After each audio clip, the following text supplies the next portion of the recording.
Chapter 69. Listing thoughts _1 today at noon, my book will be going live on the shelves.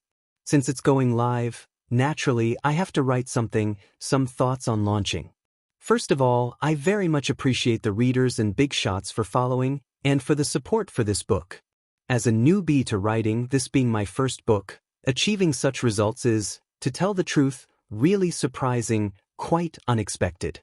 When I started writing this book, it was after finishing The Fast Food Gods, eternally evergreen in the world of cultivation. I found it very interesting, felt that Li Ergu was very well suited to be the protagonist, and had some regrets about the damsel in distress storyline, so I decided to use Li Ergu as the protagonist for my book. It so happened that there wasn't much going on at the factory at the end of the year, so I went home early for the new year, and bored at home, I started writing just for fun. Now that we're going live, I naturally don't feel as casual as I did at the start, and am also somewhat nervous. Mainly, I don't have much confidence in what I'm going to write next, no basis for it. Perhaps screwing bolts day in and day out has numbed me, left me devoid of emotions. That results in me having no enthusiasm for anything I do. Even when writing the novel, I don't put much emotion into it. The whole process is lackluster and doesn't have any fancy face-slapping. Then, there's the fact that I have no manuscripts in reserve, and I type slowly, which makes me anxious. To be honest, you might not believe this. I started writing this book in January, typing a few thousand words each day, but considering the relatives I'd have to visit over the new year, I kept holding off on releasing it until February, when I had accumulated 80,000 words. But now, I only have a few chapters left in reserve, which I saved last week. One reason is that I type slowly. Poking at the keys with 2 fingers gets me about 1,000 words in an hour, and when I'm stuck, I might dwell on it for hours.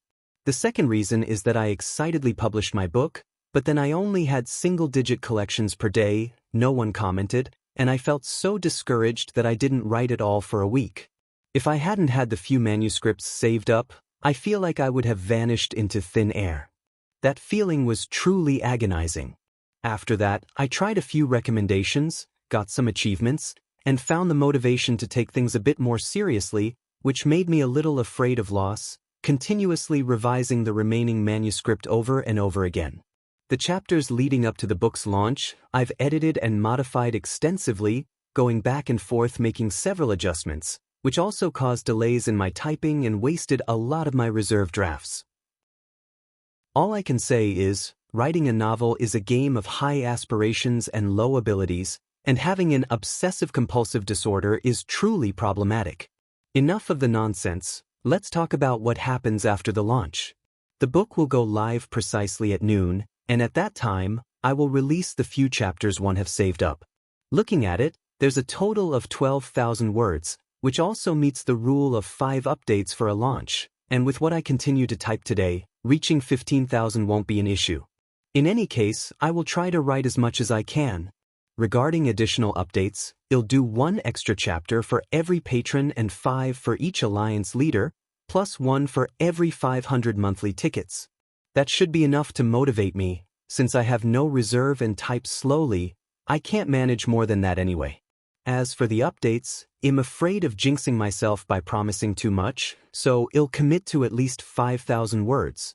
If the first day's performance is good, I'll try to do 7,000, and see if I can push myself not to be so idle. That's it. I thank all the readers and lords for your support, and every person who has voted for, rewarded, and commented on this fledgling author. I also hope that all the readers and lords will consider subscribing in support. Many thanks. Many thanks.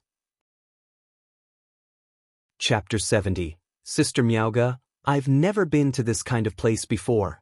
_1 2 days later.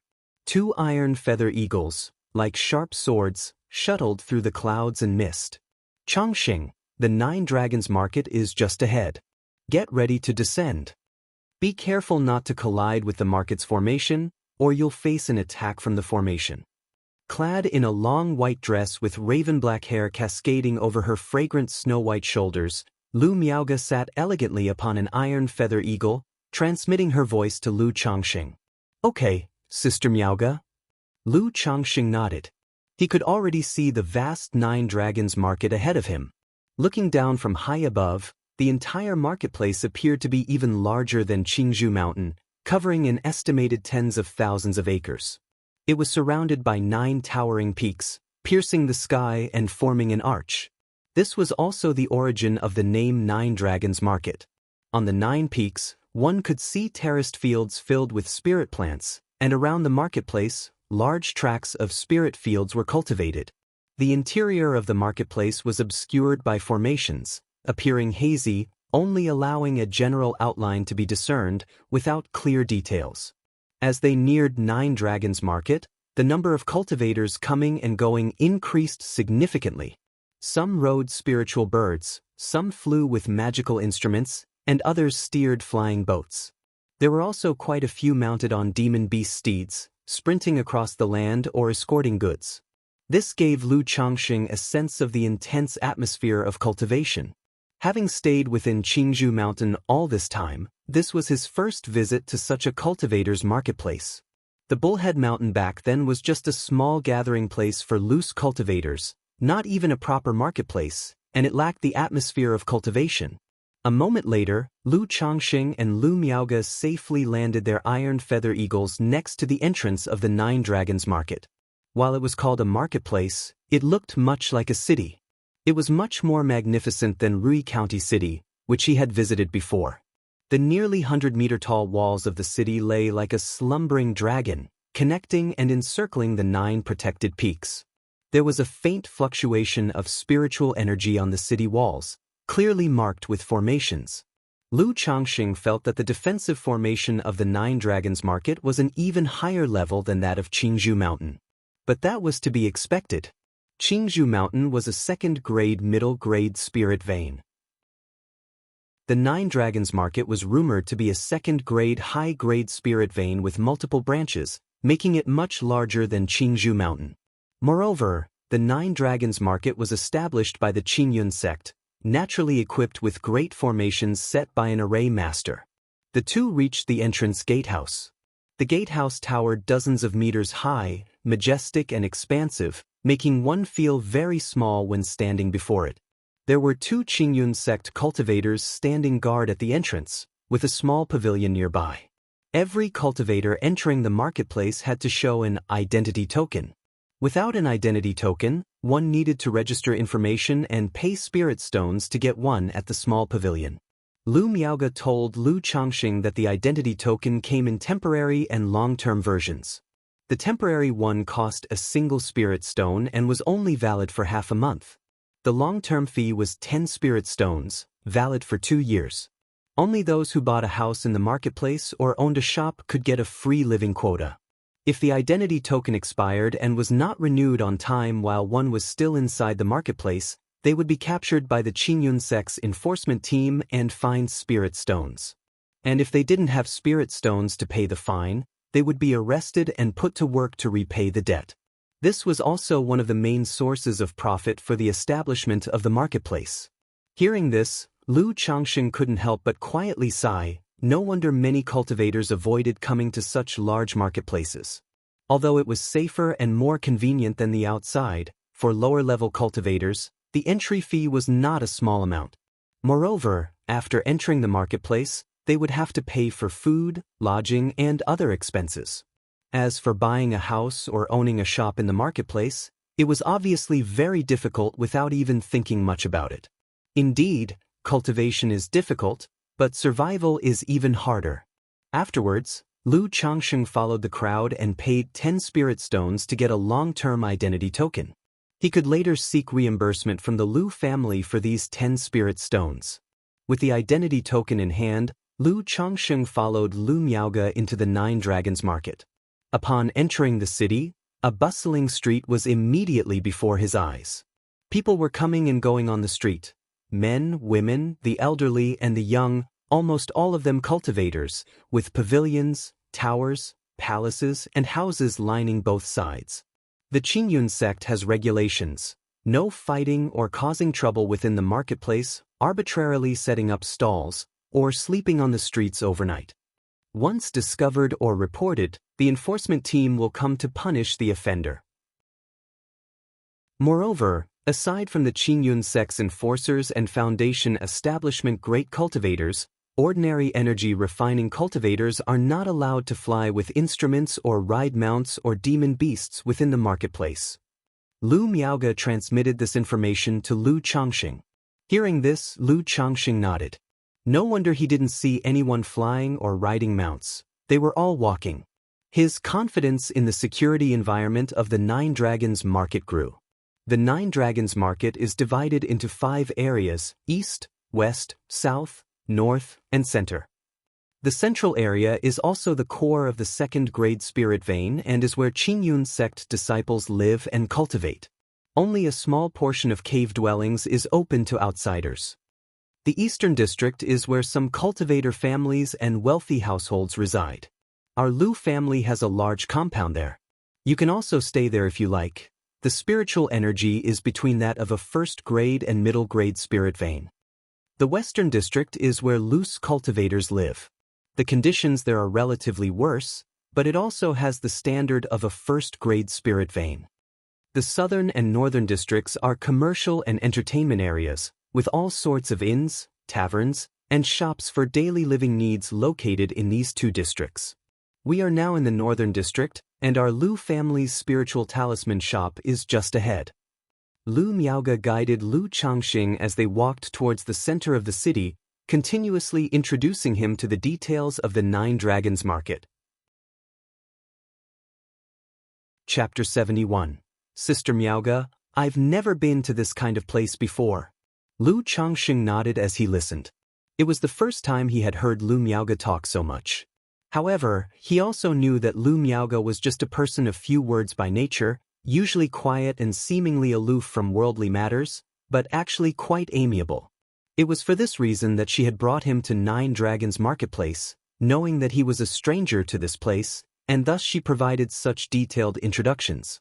As they walked along the road, Lu Changxing constantly looked towards the pavilions and lofty buildings on both sides of the street. Drunk Immortal Pavilion, Gathering of Immortals Pavilion, Myriad Treasures Pavilion, Elixir Cauldron Pavilion, 100 Refinement Workshop, Xianxia Workshop. Through the names on the signboards of these pavilions and halls, one could vaguely guess their purposes. Seeing the Drunk Immortal Pavilion with red lanterns hung high and faint sounds of music drifting out, Lu Changxing felt it didn't seem like a proper tavern.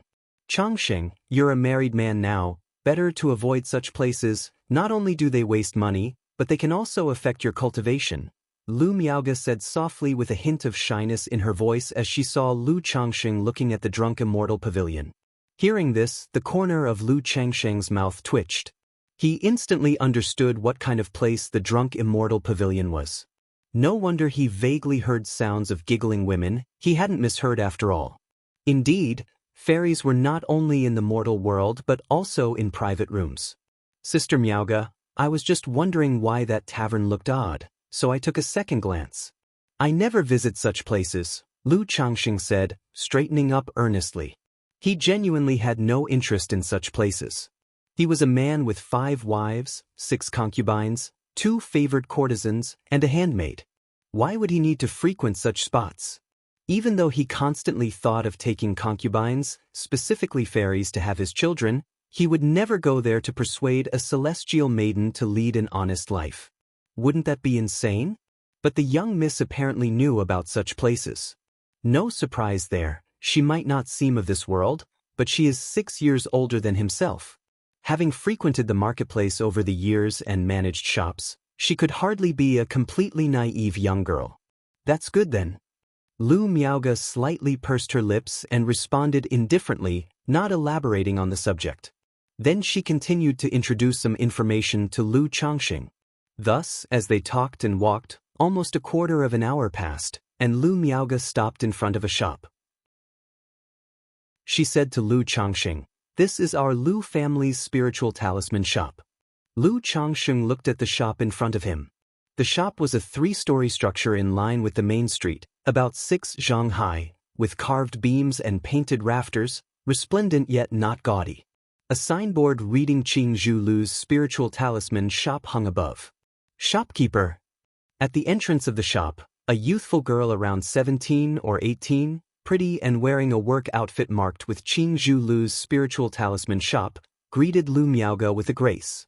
Then her gaze involuntarily shifted to Lu Changsheng by her side, drawn by his handsome appearance and his gentle, jade-like demeanor. Lu Miaoge gave a nod of acknowledgement, cold but polite. She explained to Lu Changsheng through a message that this was a receptionist and salesperson for the shop. Currently, the spiritual talisman shop had 1 shopkeeper, 2 apprentices, and 2 receptionist salespersons. The shopkeeper, named Zhang Shan, was a 6th-level energy refinement cultivator who had been working at Lu's spiritual talisman shop for over 10 years. The 2 apprentices, named Li Shi and Wang Wu, had been at the shop for 5 or 6 years. They were descendants of cultivators from 9 Dragons Marketplace with only 9th-grade spiritual roots, but had some talent in talisman making, which led their families to send them to the spiritual talisman shop as apprentices. Their daily work involved drawing talismans and making talisman paper and spiritual ink. The 4th elder who mentioned guiding the apprentices was referring to these 2. Such apprentices were bound by a long-term contract, only requiring food and accommodation, and occasional guidance in talisman making sufficed, without even needing a monthly salary. Learning skills was just like this. Whether it was talisman making, alchemy, artifact refining, every high-threshold skill required perseverance. Even if one didn't succeed in the end, no one could be blamed. As for the 2 receptionist salespeople, they were mortals. Although 9 Dragons Marketplace was a cultivator's marketplace, not everyone there was a cultivator, and many were mortals. Some had come here following cultivators, while others were descendants of cultivators, working and living here. Living in the marketplace was not easy, but as long as they could find a job, even mortals could survive. They could even save up a spirit stone or 2. After all, if one made gold and silver in the common world in 9 Dragons Marketplace, they earned spirit stones. He Lu, come inside for a moment. I have something to talk to you about. Lu Miaoge glanced at the young woman, then walked into the shop with Lu Changxing in tow. The shop was roughly 200 square meters, furnished very simply, with exquisite counters on both sides and in the center, displaying various talismans as well as talisman paper, spiritual ink, talisman brushes, and other talisman-related items. Shopkeeper! Shopkeeper! In the hall, there was a middle-aged man in his 40s or 50s, with a lean face, and a young girl in work attire. Upon seeing Lu Miaoge and Lu Changxing, they bowed and saluted. Uncle Zhang, call Li Shi and Wang Wu over. I have something to tell you all, Lu Miaoge directed at the lean-faced middle-aged man. Yes, Zhang Shan responded and went to the inner chamber. In a moment, he returned with 2 women around 20, pretty, and dressed in Qingzhu Lu's spiritual talisman shop work outfits. Though they were cultivators, their cultivation levels were not high, just at the 2nd or 3rd level of qi refinement. This is Lu Changxing, a middle-grade talisman master of our Lu family. From now on, as I won't have time to manage the shop, Changxing will oversee it. He is now the 2nd master of the shop. Chapter 72, Sister Miaoge, I've never been to this kind of place before. Uncle Zhang, from now on, for any matters concerning the store, you can report directly to Changxing. Li Shi, Wang Wu, if you have any issues, also report directly to the 2nd master. Once everyone had arrived, Lu Miaoge addressed the group. Her tone was cool and brisk, carrying a trace of decisiveness. This let Lu Changxing see another side of the young miss he didn't often witness. In usual interactions with Lu Miaoge, she always appeared detached and refined, with a temperament like water, never quite like this. The 5 individuals, upon hearing this, were all somewhat surprised and looked at Lu Changxing in astonishment. They had not expected that this handsome and spirited young man would be a middle-grade talisman master. Their new boss in the future. Zhang Shan has met the 2nd master.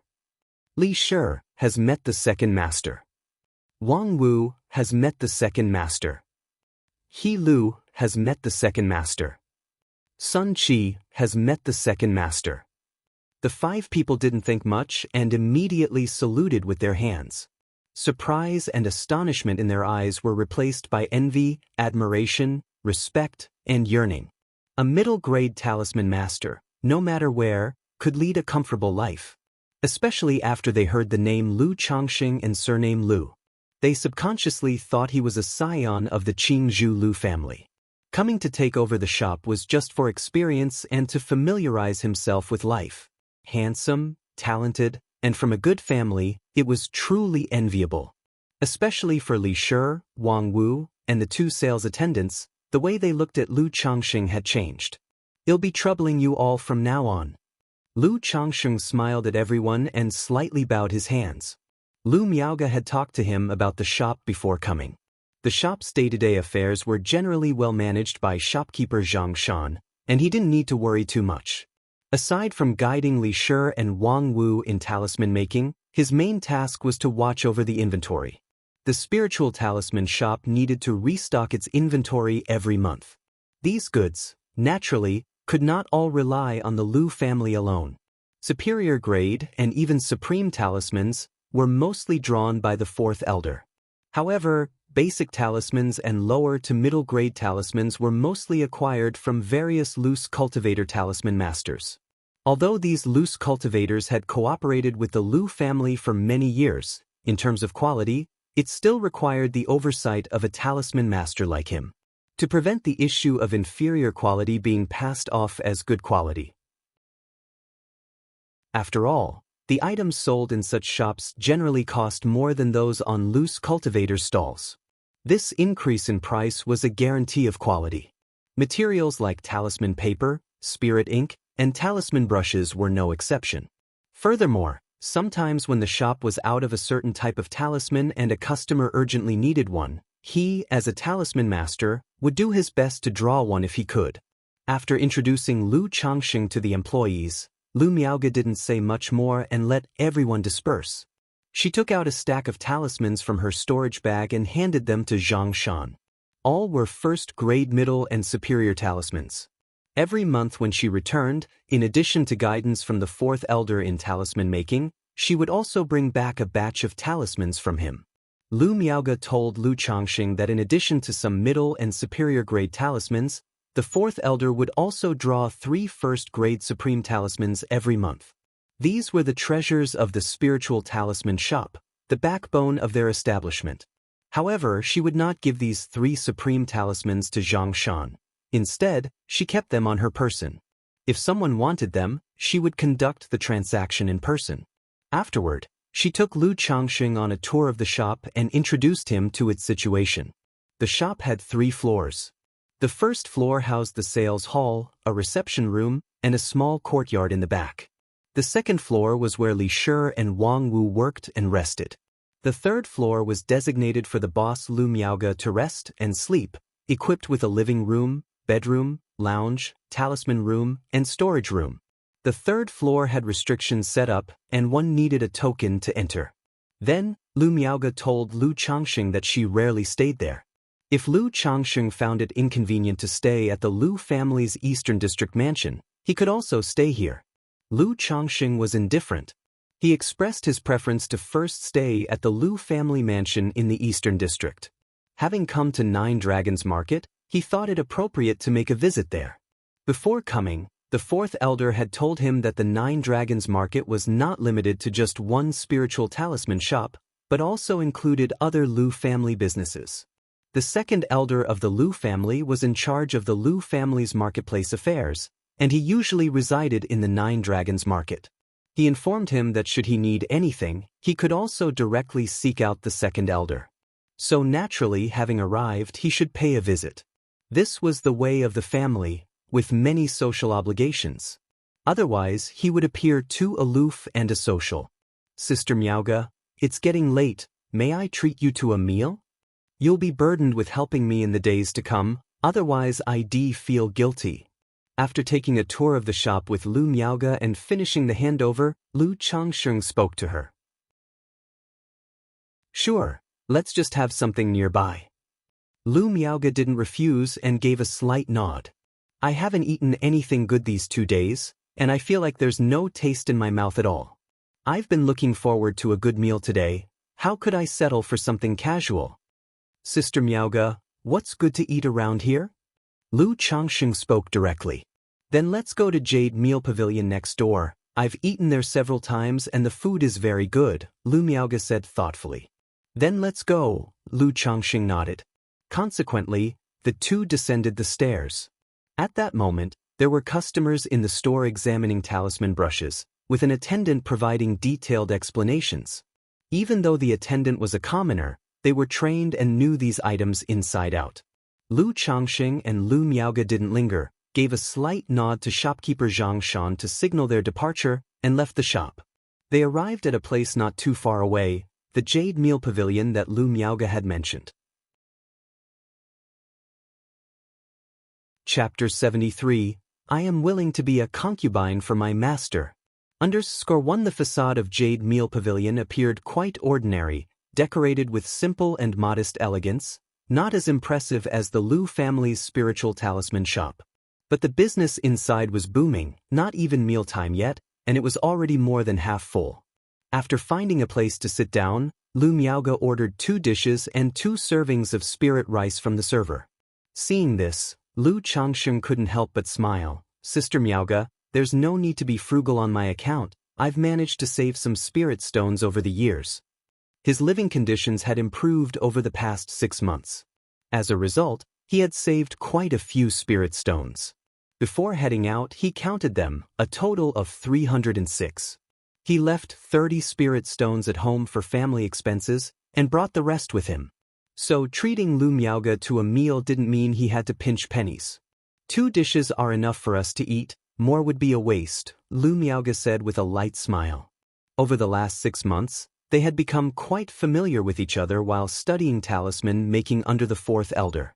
That light smile of hers was no longer distant as it was initially, just a polite smile, appearing much more natural. All right, Lu Changsheng replied, not saying much else. It wasn't long before the server brought a basin-sized water lily to their table. The water lily bud opened on its own, revealing 2 dishes and 2 bowls of crystal-clear spirit rice inside, steaming hot and emanating a fragrant aroma. This carp soup is their signature dish, made with red blood carp from the Yu family of by Lake Mountain. I order it every time I come here, you should try it, Lu Miaoge pointed out, referring to a dish that was a feast for the senses. Red blood carp from the Yu family of by Lake Mountain? Is this restaurant owned by the Yu family of by Lake Mountain? Lu Changsheng asked in surprise upon hearing this. The Yu family of by Lake Mountain was also a major cultivation family under the jurisdiction of the Qingyun sect. With 3 foundation establishment great cultivators in their family, they were 1 level above the Lu family of Qingzhou Mountain. The red blood carp was a specialty of by Lake Mountain. It was somewhat similar to the green jade bamboo wine and emerald spirit rice of Qingzhou Mountain. The owner of this restaurant married a woman from the Yu family of by Lake Mountain, which is why they can consistently get a batch of red blood carp from the Yu family every month, Lu Miaoge explained softly. I see, Lu Changsheng nodded, not asking further, and sampled the carp soup. Immediately, he felt a rich yet not greasy delicious taste spread from his mouth to his stomach, then to his abdomen, and finally to his brain, leaving a long-lasting aftertaste. Delicious! Lu Changsheng couldn't help but exclaim in admiration. He thought he had become accustomed to exotic delicacies at the Lu family, but this carp soup was indeed exceptional. So the chef here is also a spirit cooking master? Lu Changsheng inquired. While the red blood carp was a type of spirit fish, such flavor couldn't be achieved without a spirit cooking master. Correct. The chef here is the owner of the restaurant, and he is a spirit cooking master. The prices here are more affordable compared to other places, so the business is always good, Lu Miaoge said in a soft voice. She then pointed to the other dish. This earth mole meat also tastes excellent and counts as one of their specialties. Lu Changsheng tried a piece of the meat, finding it crispy on the outside, tender on the inside, juicy, smooth, and invigorating, and he couldn't help but reach for another piece. Nodding in approval, he said, "Tasty." At that moment, he noticed Lu Miaoge wasn't eating but was simply watching him enjoy his meal. He promptly said, "Sister Miaoge, why aren't you eating? Let's eat together." Okay, Lu Miaoge nodded gently, and only then did she pick up her chopsticks and begin to eat the earth mole meat. Her manner of eating was very elegant, yet she ate quite swiftly. Lu Changsheng had only had a few bites when she had already eaten 7 or 8. By the time Lu Changsheng had eaten less than half of his bowl of rice, Lu Miaoge was finished. Lu Changsheng was somewhat astonished at this sight. Hard to believe that Lu Miaoge, a woman as ethereal as a fairy, could eat at such a pace. I normally eat quite fast. Lu Miaoge, feeling somewhat impolite and embarrassed, blushed on her flawlessly exquisite face. It's fine, it's just that I'm a slow eater, Lu Changsheng chuckled, feeling that the young lady before him suddenly seemed even more charming and much more approachable. Indeed, there are not so many pristinely untouchable fairy maidens in the world.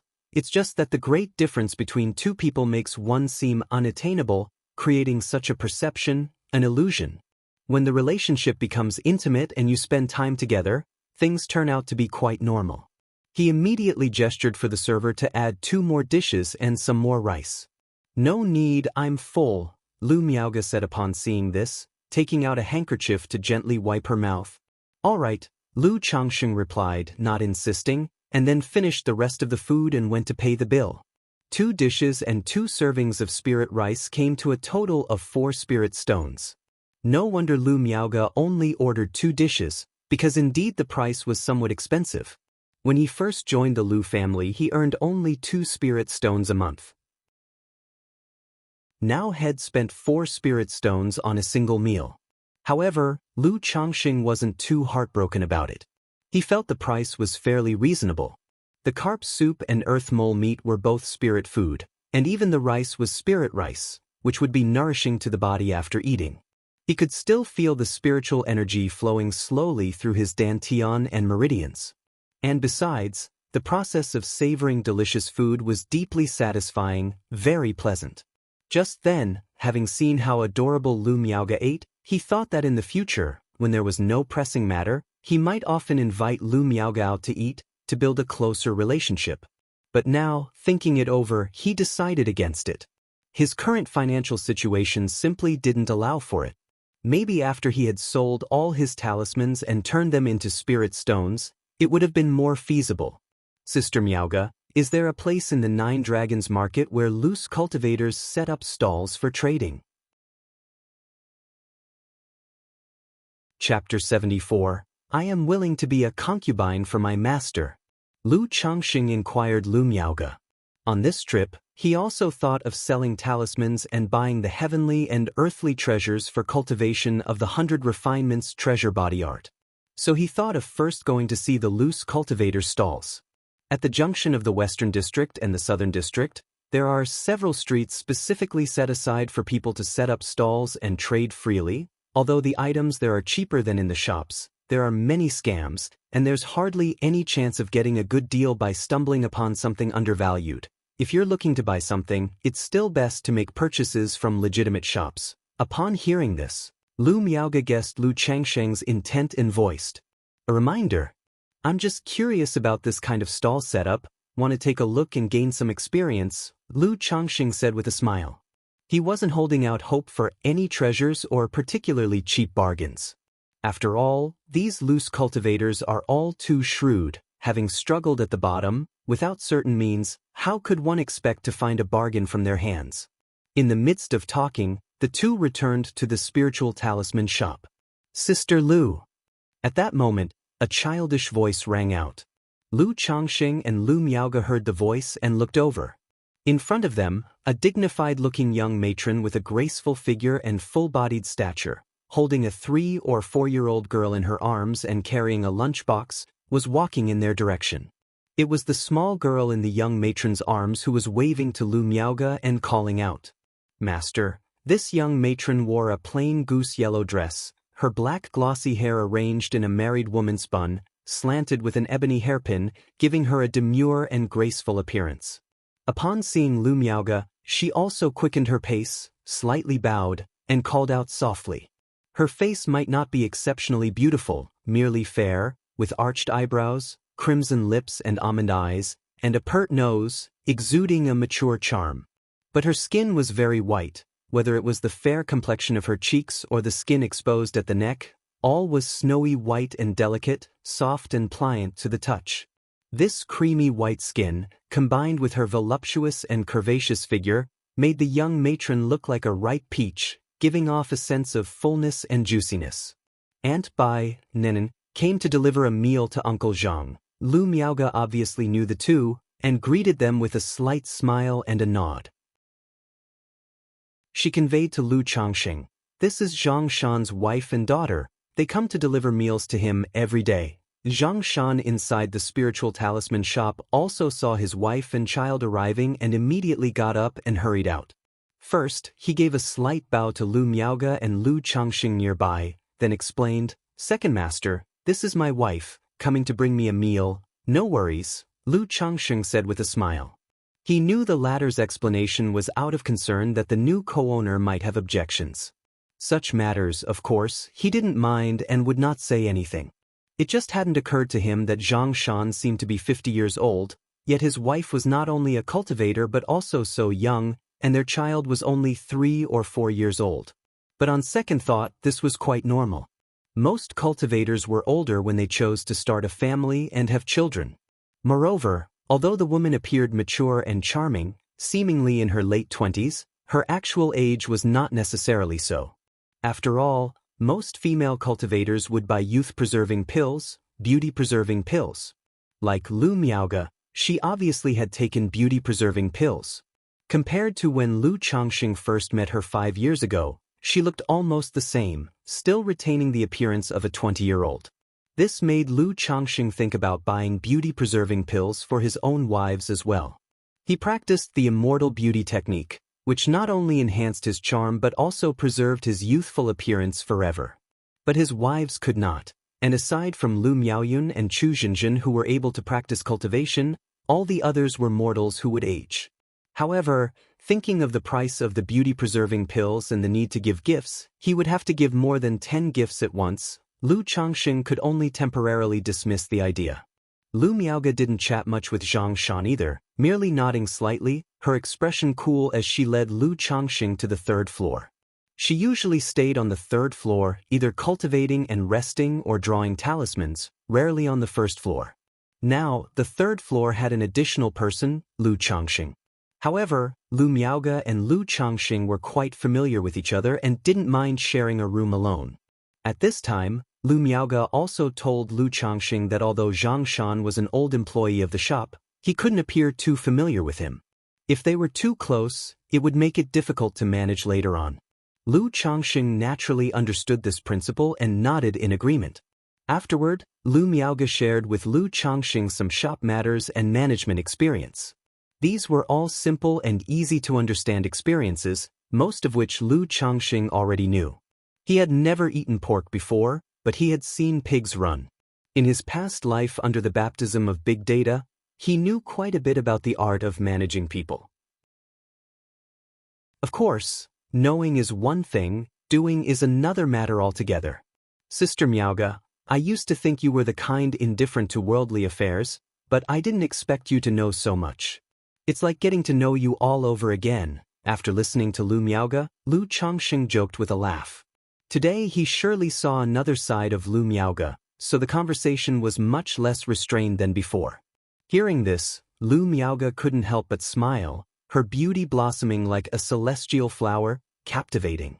I don't know whether to take your words as a compliment or an insult, but I'll just assume it's a compliment. With painted brows and eyes, Lu Miaoge said with a soft smile, "All right, I have to go make talismans. You can go to the lounge to rest or cultivate. Normally, there's not much to do at the shop, and Zhang Shan and the others will notify us if anything comes up." Having said so, Lu Miaoge stood up and went to the talisman room to focus on talisman making. Lu Changxing nodded and went to the lounge to rest. Chapter 75. I am willing to be a concubine for my master. After all, they had been traveling for the past 2 days and hadn't really rested. Although they couldn't be considered extremely tired, they still needed to recover their mental spirit through sleep. After a short nap, Lu Changxing saw that Lu Miaoge was still in the talisman room, feeling somewhat bored, so he found something to do and went upstairs. He wanted to check on the talisman-making skills of Li Shi and Wang Wu and planned to give them some guidance on talisman crafting. He possessed the second-rank talisman-making skill given by the system, so his foundational knowledge in talismans was incredibly solid. It was definitely not comparable to those who relied on their self-study and understanding. Not to mention guiding 2 talisman apprentices, even his own grandmother, the 4th elder of the Lu family, a first-grade top-level talisman master, could receive a pointer or 2 from him. Second master. Second master. In the upstairs workroom, Li Shi and Wang Wu, who were making talisman paper, immediately brightened up when they saw Lu Changxing coming over, stopped their work, and called out sweetly. Their voices involuntarily softened a few degrees more than usual. "I've come to see how you are progressing with your talisman making, to give you some guidance," Lu Changxing said aloud. Both women were rather good-looking, not incredibly beautiful, but they could definitely be considered pretty. After all, they were the descendants of cultivators, so the genetic aspect was generally not bad. However, he didn't have any particular thoughts about the 2 women in front of him. Although he did want to find a woman with a spiritual root to have children, it was not to the extent of asking any woman he met to bear his children. Moreover, he had just arrived at the shop and hadn't done much. It wouldn't look good if he started making moves on an apprentice. It would not only affect Lu Miaoge and the 4th elder's impression of him, but his reputation, which had just started to improve in the Lu family, would be ruined again. It was unnecessary and not worth it. "Thank you, second master." "Second master, please have a seat." The 2 women looked at Lu Changxing, said in their sweet voices, and prepared the chair and brewed the tea. "What talismans have you learned so far?" Lu Changxing waved his hand and asked. Immediately, the 2 women started to list the talismans they knew. They had been at the spiritual talisman shop for 5 or 6 years and had mastered about a dozen to 20 basic talismans.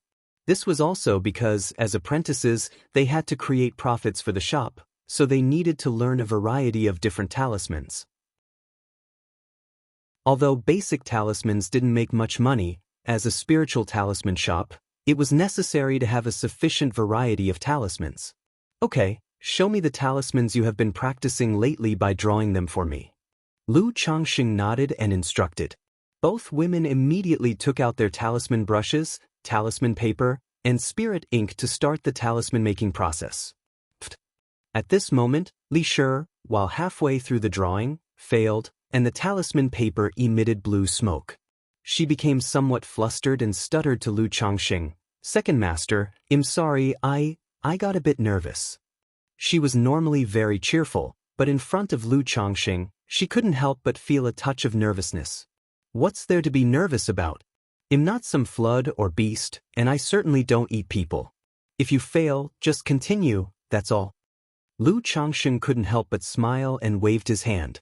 Upon hearing Lu Changxing's comforting words and seeing his smile, a blush spread across Li Shi's pretty face, making it hard for her to breathe, and her heart raced.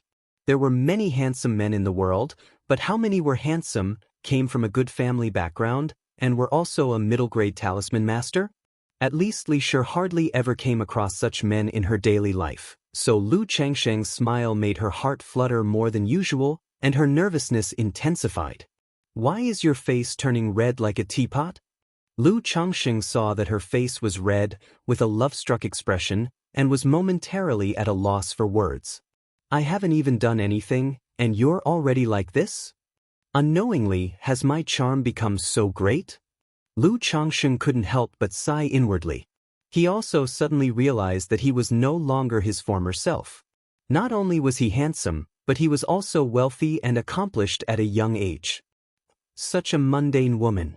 Lu Changxing restrained his smile, his expression indifferent, and he said evenly, "Continue." At that moment, he vaguely understood why Lu Miaoge didn't like to smile and always had an aloof, otherworldly demeanor. This was the trouble of being good-looking. "Yes, second master." Li Shi, hearing these words, quickly nodded, immediately focused her mind, not daring to look too much at Lu Changxing, and started to draw talismans again.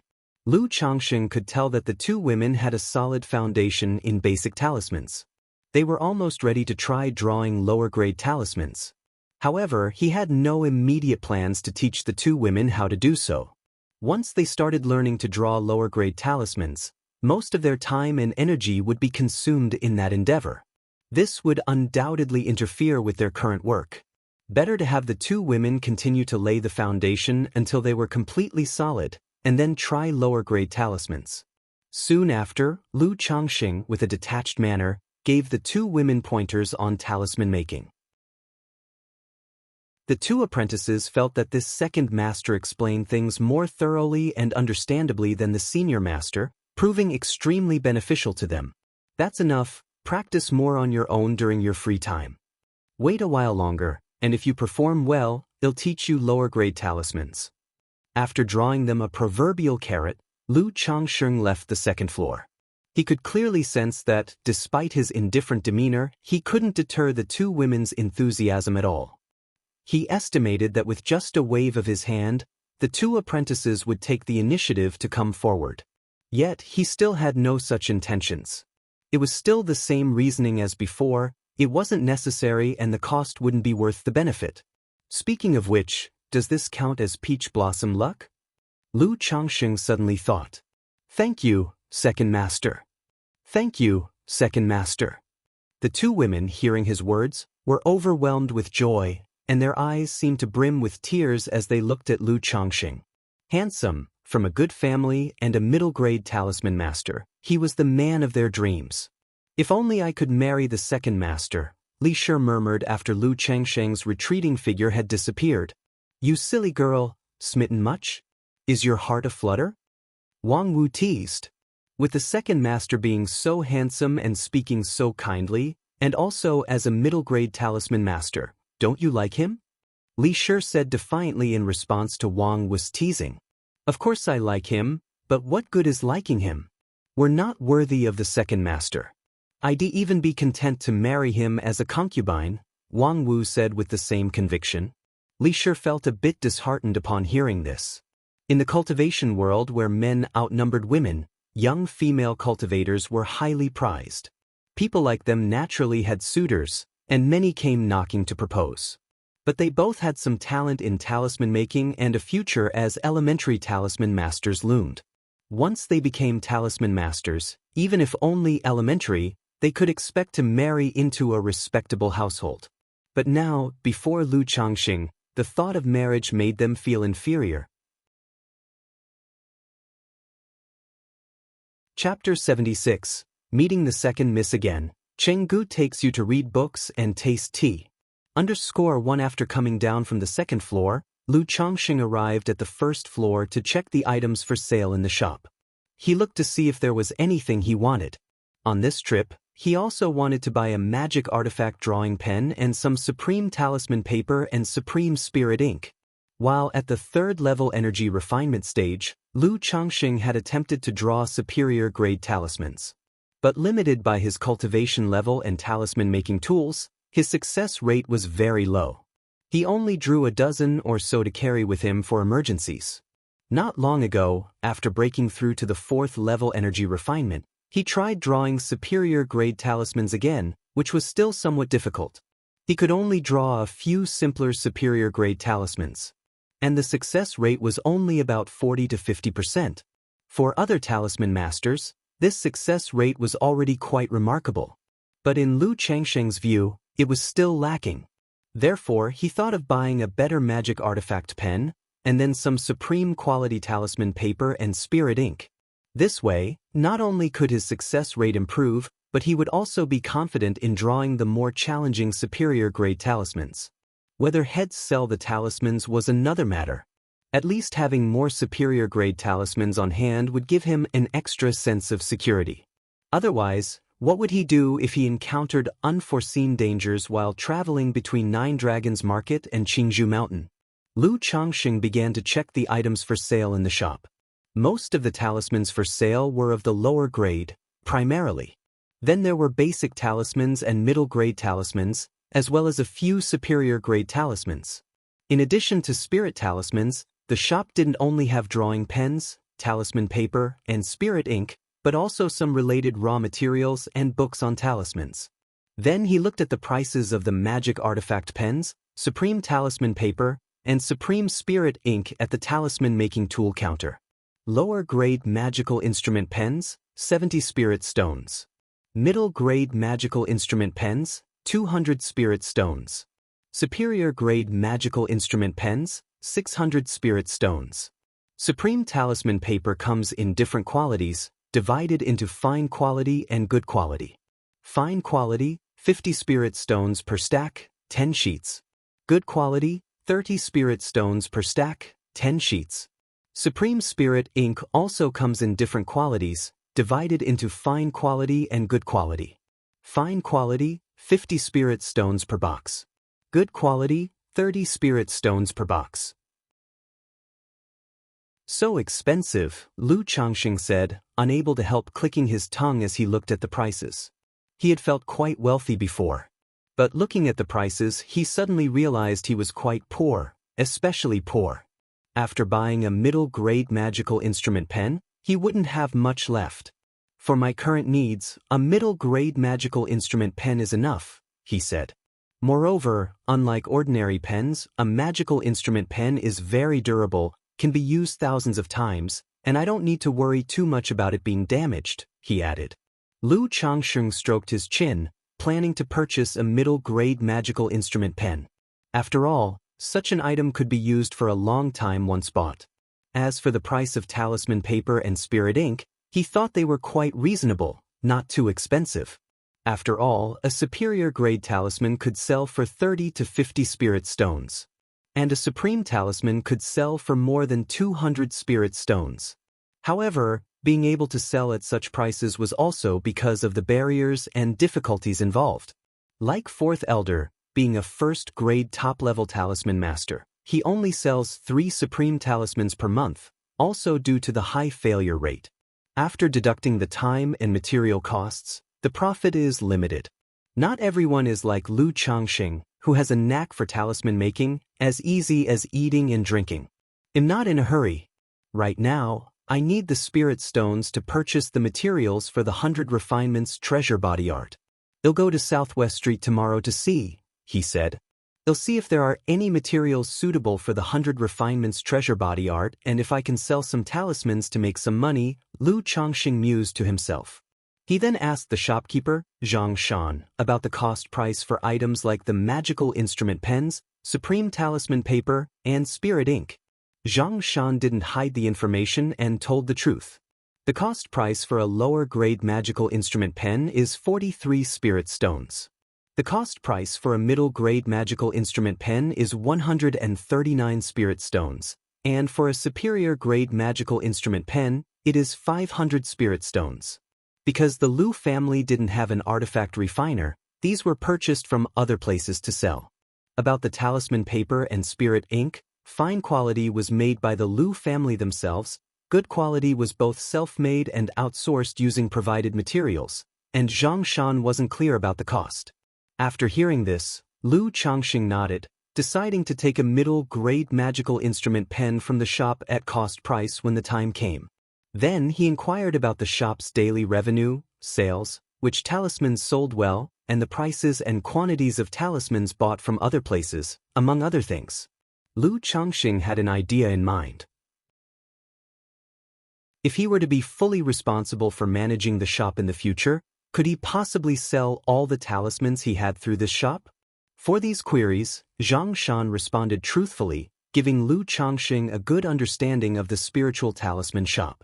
He learned that the business of the spiritual talisman shop was quite good in Nine Dragons Market, generating several thousand spirit stones in revenue each month. It seems that the Lu family's spiritual talisman shop does better business than I imagined, Lu Changxing thought to himself after gathering the information. After chatting with Zhang Shan for a while, Lu Changxing didn't continue to ask more questions. He returned to the third floor's rest room, found Lu Miaoge still in the talisman room, and began to meditate and cultivate. As dusk approached, Lu Miaoge came out from the talisman room. She told Lu Changxing that this was the time when they could usually head home. Although Nine Dragons Market didn't have a curfew, the place would be much quieter at night. After all, cultivators still needed to cultivate and rest. and with Li Shi and Wang Wu living in the shop, they could help keep an eye on things. Afterward, Lu Miaoge took Lu Changxing to the Lu family mansion in the Eastern District.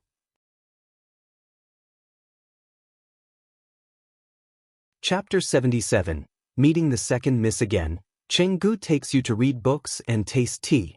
From here, it was quite a distance to the Lu family's large compound in the Eastern District. The two of them walked quite fast, and it took almost half an hour. The Lu family's compound covered nearly 2,000 square meters. Compared to the living quarters at Qingzhou Valley, it was naturally much smaller. But in the Nine Dragons Market, where every inch of land was worth its weight in gold, this courtyard was already considered large. Lu Changxing curiously inquired about how many spirit stones such a large compound would cost from Lu Miaoge. Lu Miaoge was not sure about the exact price. She only said that such large compounds usually started with a lease term of 3 to 5 years.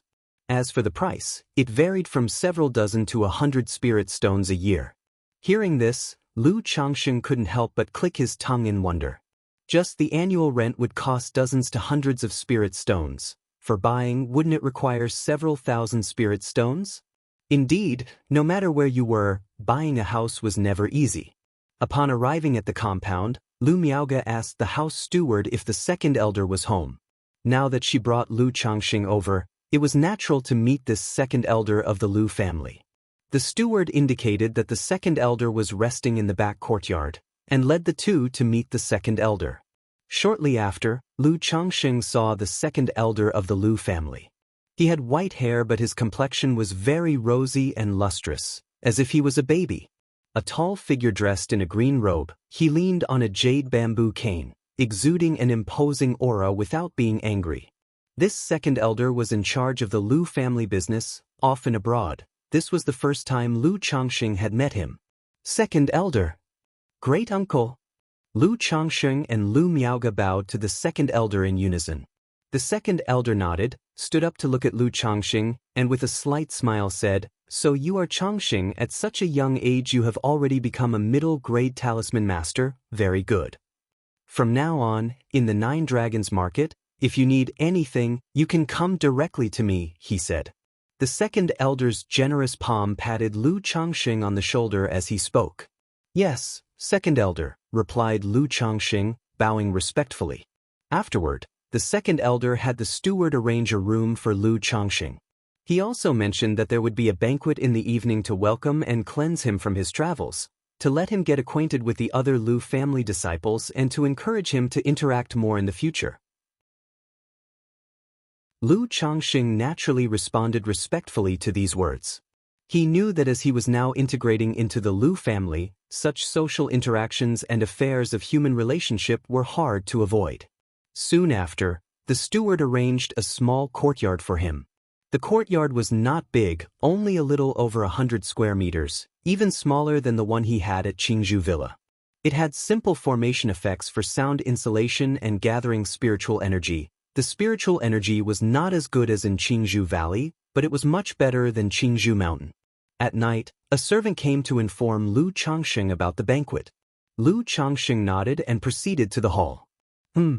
As soon as Lu Changxing arrived at the hall, he saw not only the second elder and Lu Miaoge, but also 2 managers of the Lu family of the same generation as Lu Yuanding and 5 Lu family disciples. However, his gaze immediately fell on an incredibly beautiful woman standing next to Lu Miaoge. The woman wore a white crane-embroidered long dress that clung tightly, perfectly outlining her curvaceous silhouette through the fabric, leaving nothing of her graceful figure to the imagination.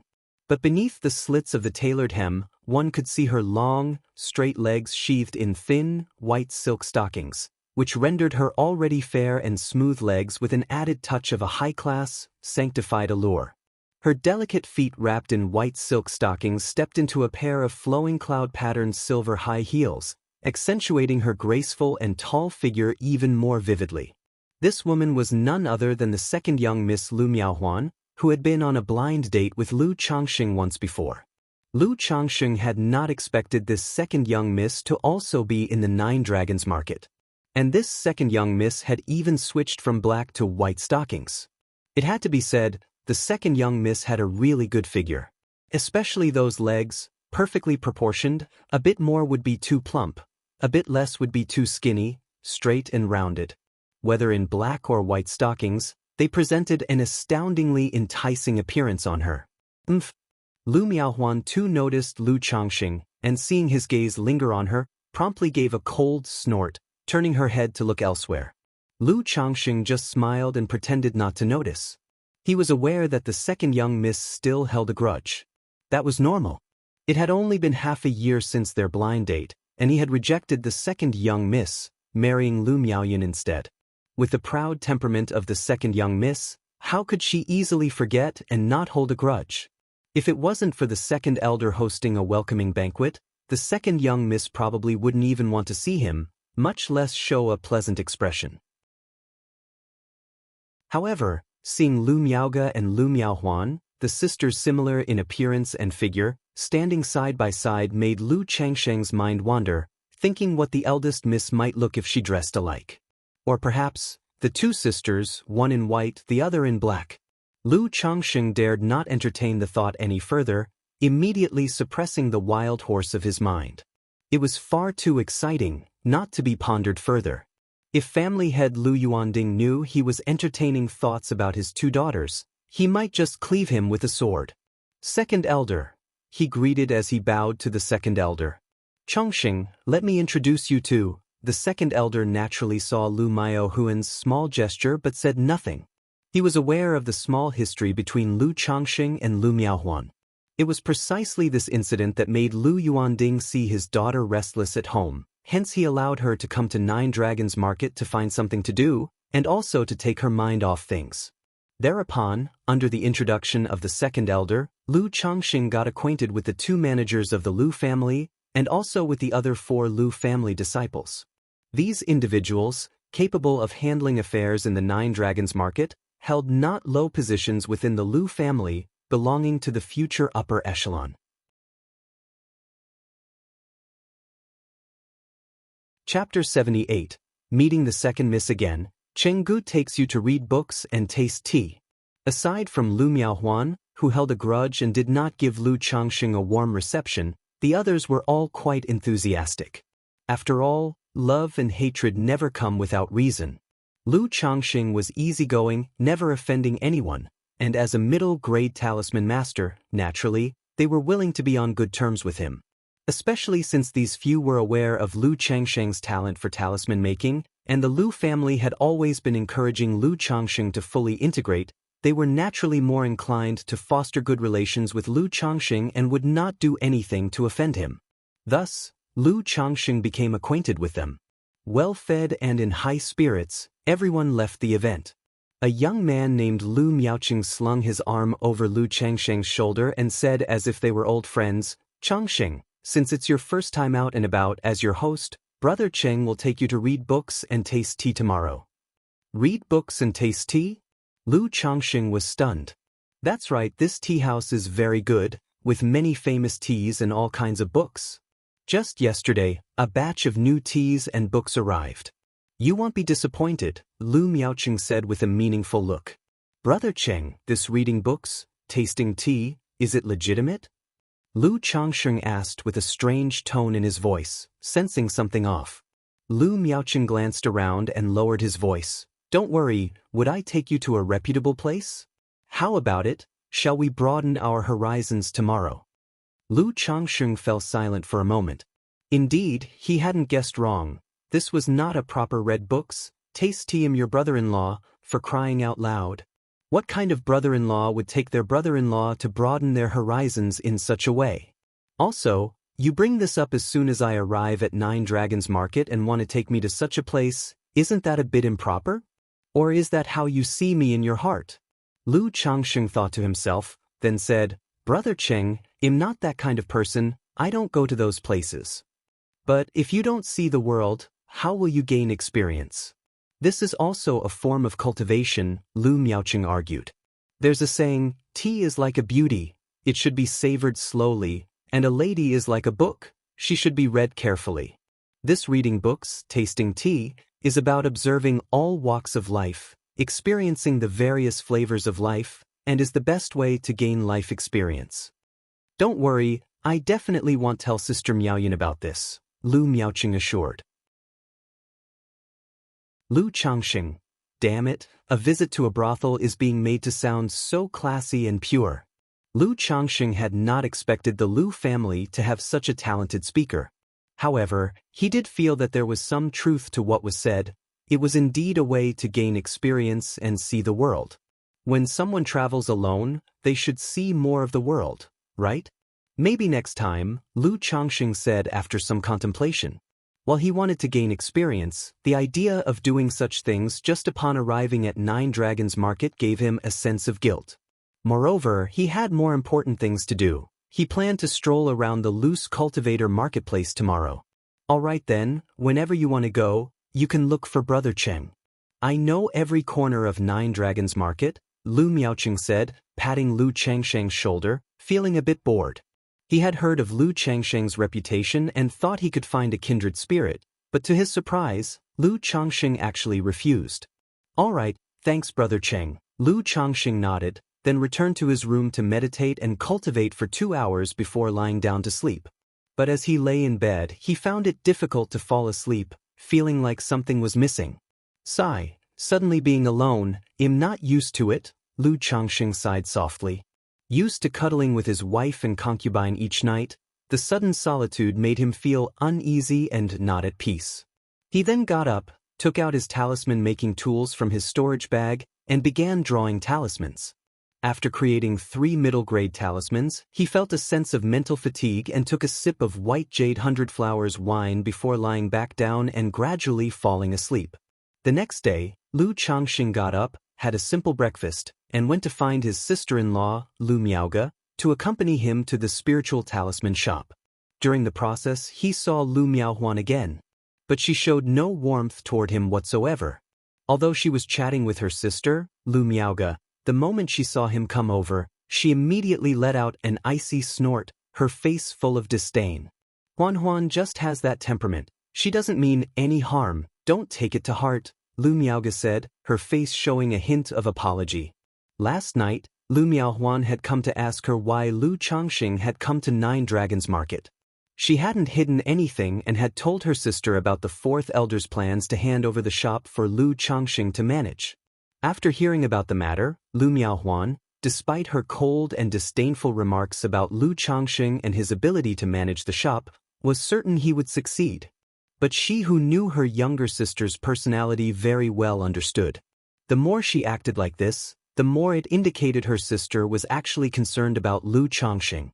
If Lu Miaohuan wasn't concerned about Lu Changxing, she wouldn't have acted this way at all. Reflecting on this made her let out a small sigh.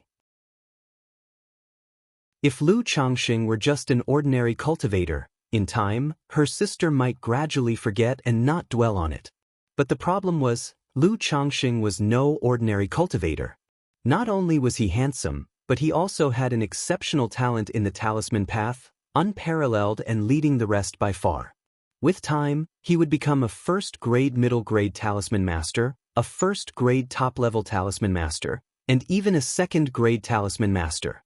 Now, Lu Changxing had come to Nine Dragons Market and met with her sister. Under these circumstances, her sister would constantly have this matter and Lu Changxing on her mind, which would gradually foster a delicate and dangerous sentiment. But when it came to this kind of issue, she didn't know how to advise her sister. Because Lu Miaohuan didn't like being preached to and might even react defiantly. It's fine, the second miss is straightforward, why would I mind? Besides, it was my fault to begin with. Lu Changxing said, shaking his head slightly. He wasn't particularly concerned about Lu Miaohuan's attitude. After all, during the matchmaking encounter, he really did regale her with a bunch of flattery and praise. When she finally agreed, he turned her down, which would understandably vex anyone. Especially given Lu Miaohuan's proud and haughty nature as a young lady. Moreover, Lu Changxing felt that he might have a bit of a bias for good looks. He tended to be more forgiving towards attractive women. As the two walked and chatted, they arrived at the spiritual talisman shop. Lu Changxing told Lu Miaoga that if there was nothing else happening today, he would like to go out and browse around. Upon hearing this, Lu Miaoga fell silent for a moment, then said, "You usually spend little time with Miaoqing. Don't follow him to unseemly places. Lu Changxing was initially startled upon hearing this, slightly confused, then he couldn't help but curse inwardly. Damn, how bad can Brother Cheng's reputation be? Lu Miaoqing had just slapped him on the shoulder yesterday and exchanged a few words with him. And now, when he mentioned wanting to go out for a stroll, Lu Miaoge suspected that he was planning to go to the tea house with Lu Miaoqing. This left Lu Changxing at a loss for words. He even had the strange impression he might be caught by his wife while visiting a courtesan's quarters. Sister Miaoge, Brother Cheng invited me to read and taste tea yesterday, but I outright refused. I just thought I'd wander around and take a look at the loose cultivators market on Southwest Street. Lu Changxing immediately spoke up, distancing himself from any association with Lu Miaoqing. He truly hadn't anticipated that the latter's reputation could be so tarnished. Okay, I'm here at the shop, you go ahead, why not let Li Shi or Wang Wu accompany you? They are very familiar with the marketplace, Lu Miaoge advised without much ado, nodding slightly. No need, I'll just wander around by myself. Lu Changxing waved his hand, indicating it wasn't necessary. He still vividly remembered the way Li Shi and Wang Wu looked at him the day before. So, he didn't want to interact too much and distract his employees from their work. Alright, just be sure to come back before dark. Do you have a transmission talisman with you?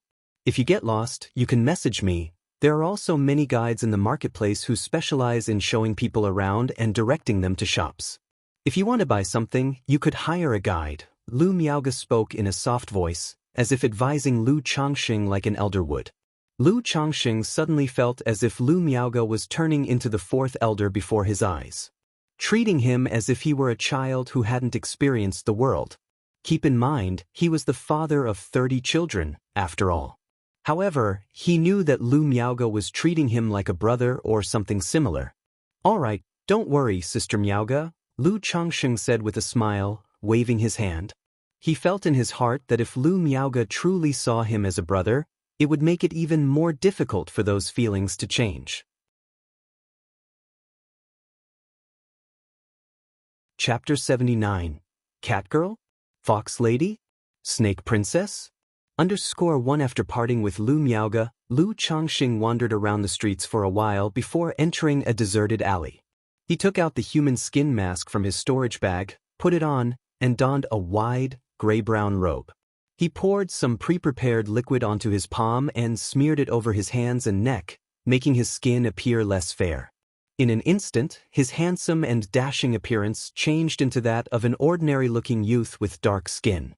Still, his stature remained tall and slender.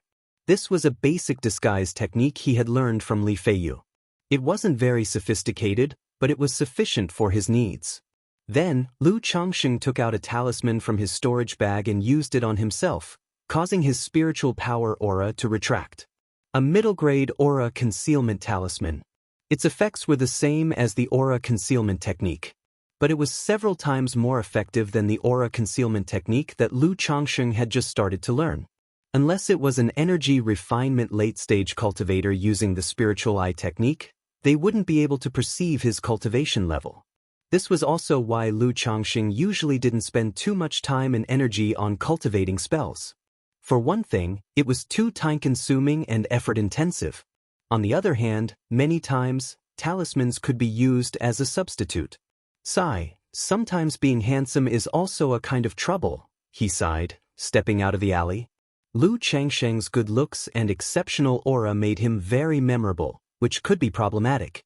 If he were to sell talismans and later be recognized as the owner of the Lu family spiritual talisman shop, it would be awkward to explain. So, it was better to change his appearance and conceal his aura, making him look more ordinary. Although this disguise technique was very basic and even a bit rough, and some people might recognize the disguise, as long as no one saw his true face or remembered him, it should suffice. Having left the alley, Lu Changxing made his way to the entrance of a street. He saw several youngsters squatting there, looking around with signs that read guide. Before he could approach, one of the youngsters came up to him enthusiastically, saying, "Senior, do you need a guide? I grew up in Nine Dragons Market and am very familiar with every area." Whatever you want to know or purchase, I have all the details, the youngster spoke with enthusiasm. Although Lu Changxing had disguised himself and concealed his aura, making him look just like an ordinary person, these youths, who made their living in Nine Dragons Market as guides, naturally had a certain insight. They could tell at a glance that Lu Changxing was interested in hiring a guide. Even if he wasn't interested at most, it would just be one wasted question, no loss at all. How much do you charge for your services? Lu Changxing nodded and asked. Senior, I only charge 1 spirit stone for a day, the youth immediately replied. A spirit stone weighs 10 liang. After the spiritual energy inside is consumed, the weight will become lighter. During the mining of spirit stones, there will also be some broken fragments known as spirit stone shards. These units of spirit stones are seldom used by cultivators. They are relatively common only in marketplaces like this one.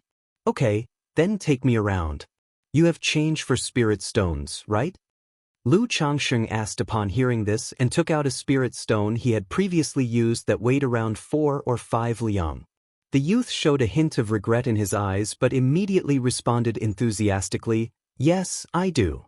After taking and examining the spirit stone, weighing it briefly, he then took out 2 spirit stone shards and handed them to Lu Changxing. The youth then said, Senior, may I know what you are looking to buy or learn about? Take me to the stalls where they trade, Lu Changxing said. The trading stalls are on Southwest Street. This way please, Senior. It's about a half-hour's walk from here to Southwest Street. If you have anything specific you wish to purchase, you can also tell me. I know of quite a few shops where the quality of the items is guaranteed, the youngster continued. As guides, the real money was in taking cultivators to spend in shops. Is there any shop in the marketplace that sells rare treasures and exotic goods? Inquired Lu Changxing. If Senior wishes to purchase rare treasures and exotic goods, you can go to Qingyun Commerce Guild and Myriad Treasures Pavilion. Not only are their prices reasonable and their selection vast, but the quality is also guaranteed. If Senior wants to spend a little less money, I also know quite a few shops selling rare treasures and exotic goods with guaranteed quality that I can take you to, the youngster said immediately. Even though he wanted to earn money by bringing customers to shops, he wouldn't blindly lead others astray. He couldn't afford to deceive people. After all, he was just a mortal. If he dared to deceive a cultivator and was found out, it would mean certain death. What if I want to sell some talismans? Are there any shops that will buy them? Lu Changxing asked in an even tone. Hearing that Lu Changxing wanted to sell talismans, the youth immediately realized that Lu Changxing might be a talisman master. However, as a guide, he naturally wouldn't inquire further. His job was to provide information. He promptly said with respect, Senior, most of the spiritual talisman shops in Nine Dragons Market will buy talismans. Then, are there any well-reputed talisman shops in the marketplace? Continued Lu Changxing. Actually, to be able to open a shop in the marketplace, they all have a good reputation, but if we are talking about the best reputation for talismans, naturally it's the Tianfu Pavilion of the Shen family. Their talismans not only guarantee quality, but they also often have special offers. However, they don't usually buy talismans from outsiders. Next would be the shops of families like by Lake Mountains Yu family, Qingzhou Mountains Lu family, Red Leaf Valley's Chen family, and Wugong Ridge's Zheng family. Their quality and reputation are guaranteed, the youngster said. If Senior is looking to buy talisman paper, I would recommend the Lu family of Qingzhou Mountain and the Chen family of Red Leaf Valley. Their talisman paper is made with their own materials, which makes it much better than average.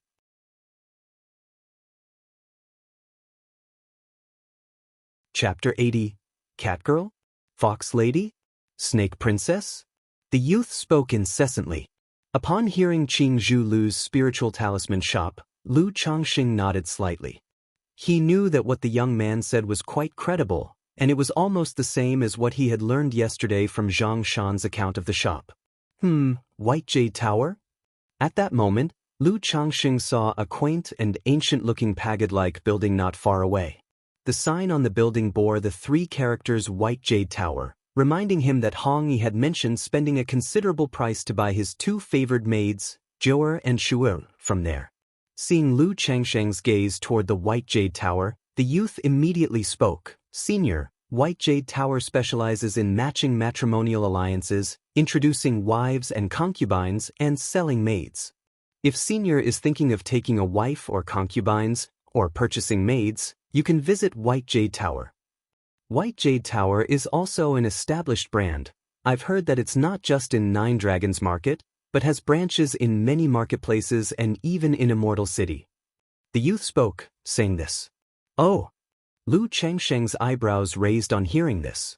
He couldn't help but wonder internally if the White Jade Tower, where Hong Yi had purchased Jure and Shuer, and this White Jade Tower were the same establishment. Just different branches? Then the business of this White Jade Tower was indeed quite extensive. The next time he received a letter from Hong Yi, he could ask if it was the same White Jade Tower. Does White Jade Tower have any wives, concubines, or maids with a spiritual root?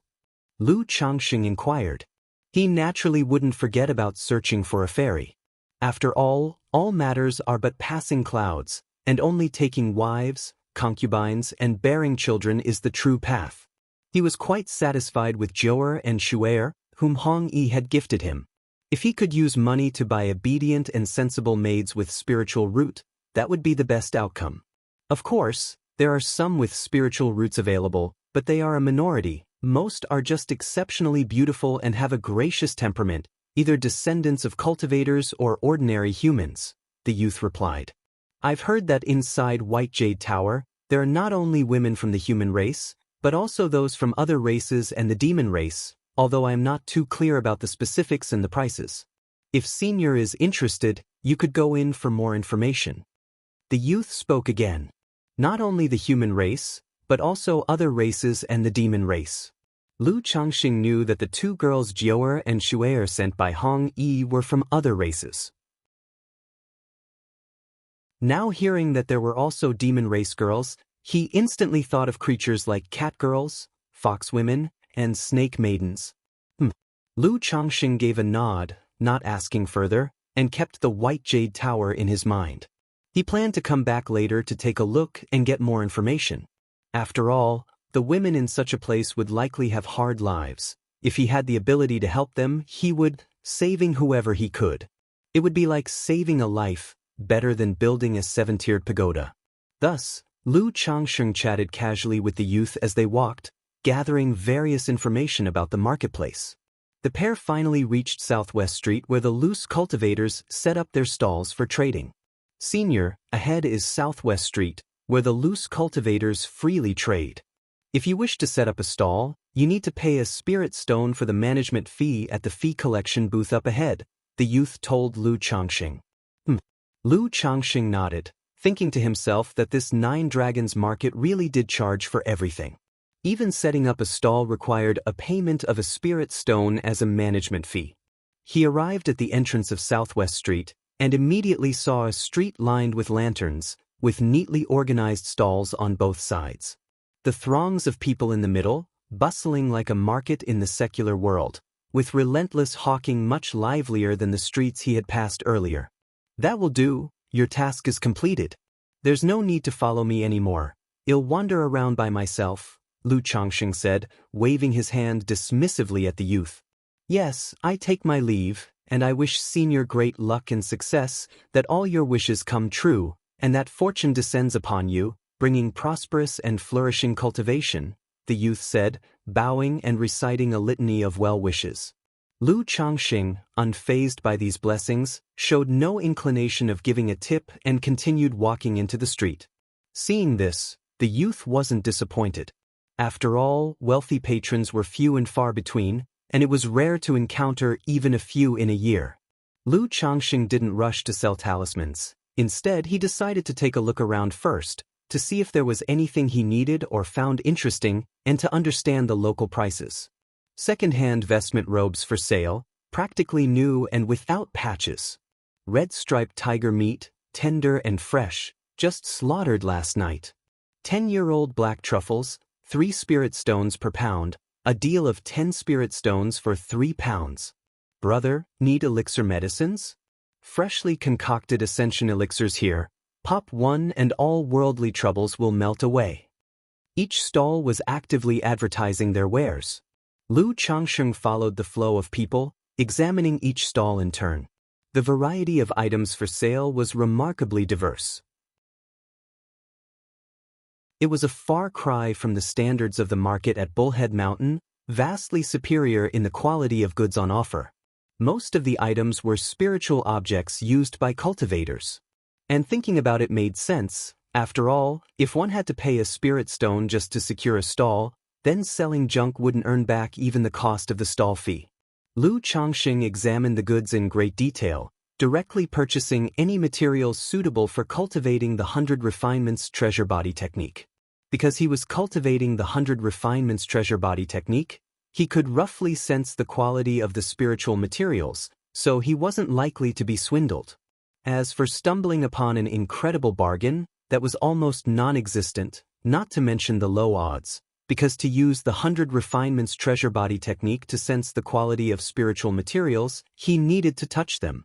Merely looking wouldn't reveal anything. He didn't have the eye for it. He hadn't even finished browsing half the street when Lu Changxing had already spent half of his spirit stones, all used for purchasing spiritual materials for cultivating the 100 Refinements Treasure Body technique.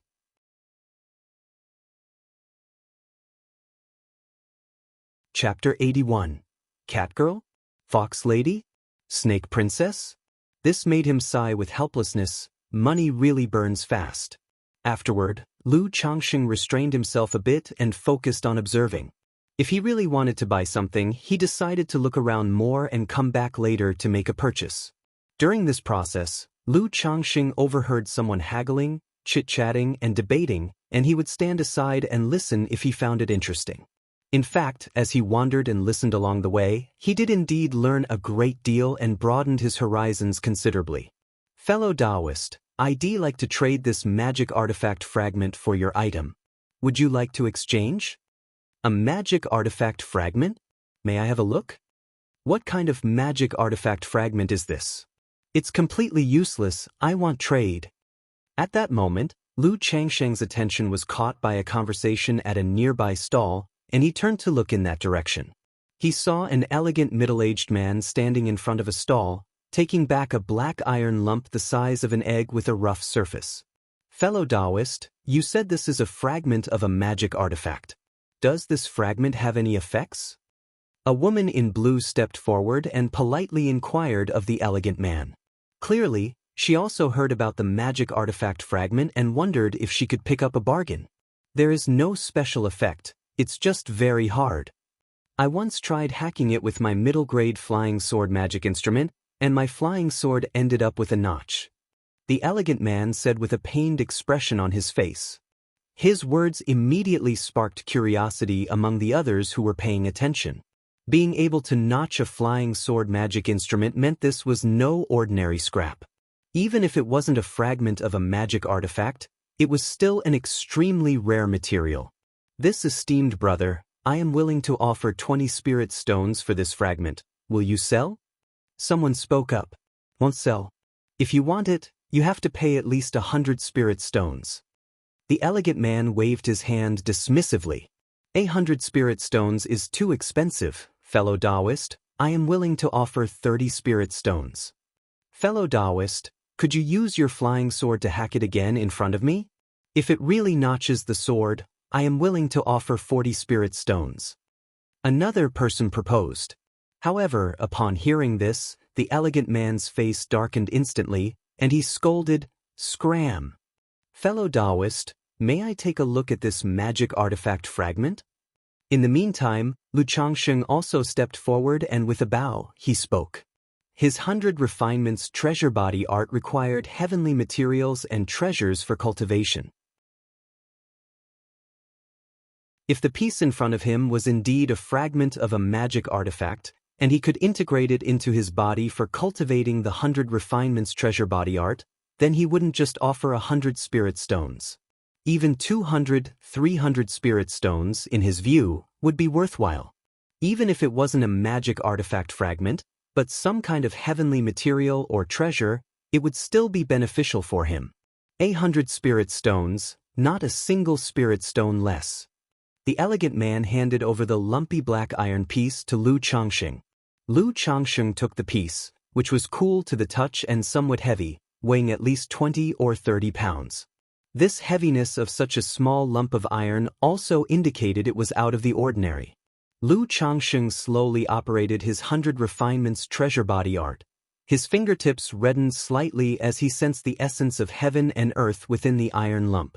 He immediately felt that the essence contained within was far more vigorous than any of the materials he had purchased before. Even though he did not know if it was a piece of a magic artifact, Lu Changxing was certain it was a good item and that purchasing it was unlikely to result in a loss. Fellow Daoist, I don't have enough spirit stones on me. Could I use these 2 superior grade talismans to offset some of the spirit stones? Lu Changxing said calmly, taking out 2 superior grade talismans from his sleeve. He currently had only 140 spirit stones left on him.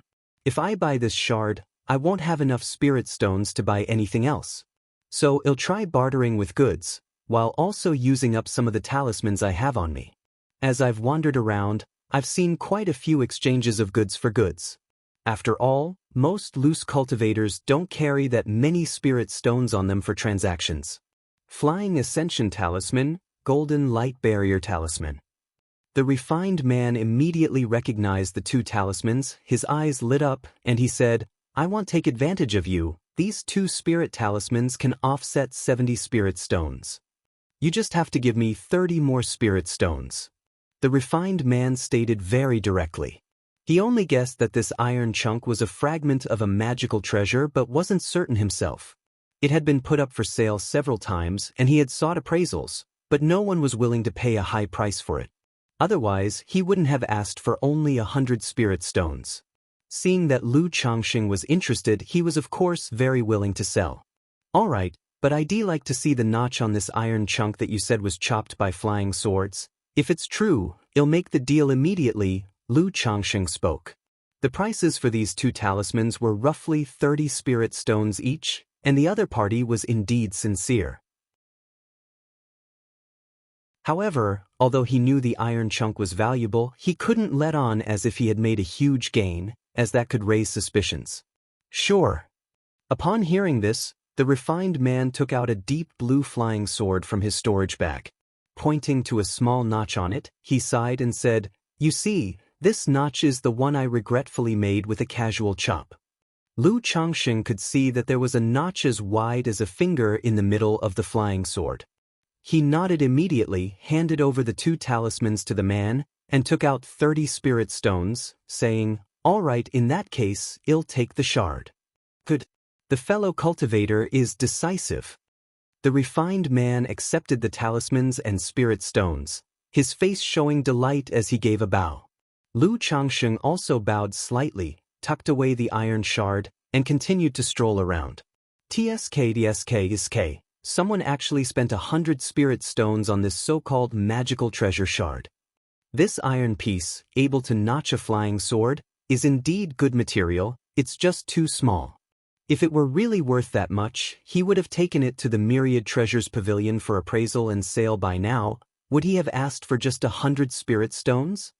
Even if it is indeed a fragment of a magical treasure, it must be from a large magical artifact. Otherwise, there wouldn't be a complete lack of enchantments. That's correct. Such fragments of magical treasures are not so easy to melt down. This thing, those who could use it wouldn't want it, and those who would want it can't use it. Indeed, it's of no use to us energy-refining cultivators. Who knows, maybe the buyer has some other clever use for it. A few people nearby saw this scene and started discussing it aloud. Lu Changxing heard the whispers but didn't mind them. After all, someone had a point. He indeed had another extraordinary use for it, planning to use it for cultivation. I'm not even sure if this thing is a piece of a magical treasure, but if it is, and I can incorporate it into my body for cultivating the 100 refinements treasure body art, then I've really made a small fortune. As long as I complete the first layer of the 100 refinements treasure body art, my body will be as strong as a lower-grade magical instrument, and at that time, my physical body will undergo a qualitative improvement. Lu Changxing thought to himself. After half a year of nurturing, His physical body had already become much stronger than before. But there was still a significant distance to go before the first layer of the 100 Refinements treasure body art, refining his body to the level of a lower-grade magical instrument. There was no helping it, body refinement techniques are time-consuming and expensive to practice. And the 100 Refinements treasure body art is far superior to ordinary body refinement techniques. He had only been practicing it for a little over half a year. Having spent over 100 spirit stones on materials before, and now another 100 on this magical treasure shard, Lu Chongqing worried he might attract unwanted attention and decided to leave Southwest Street immediately. Although Nine Dragons Market was well regulated under the protection of Qingyun sect, ensuring good security, it was still best to be cautious in all matters.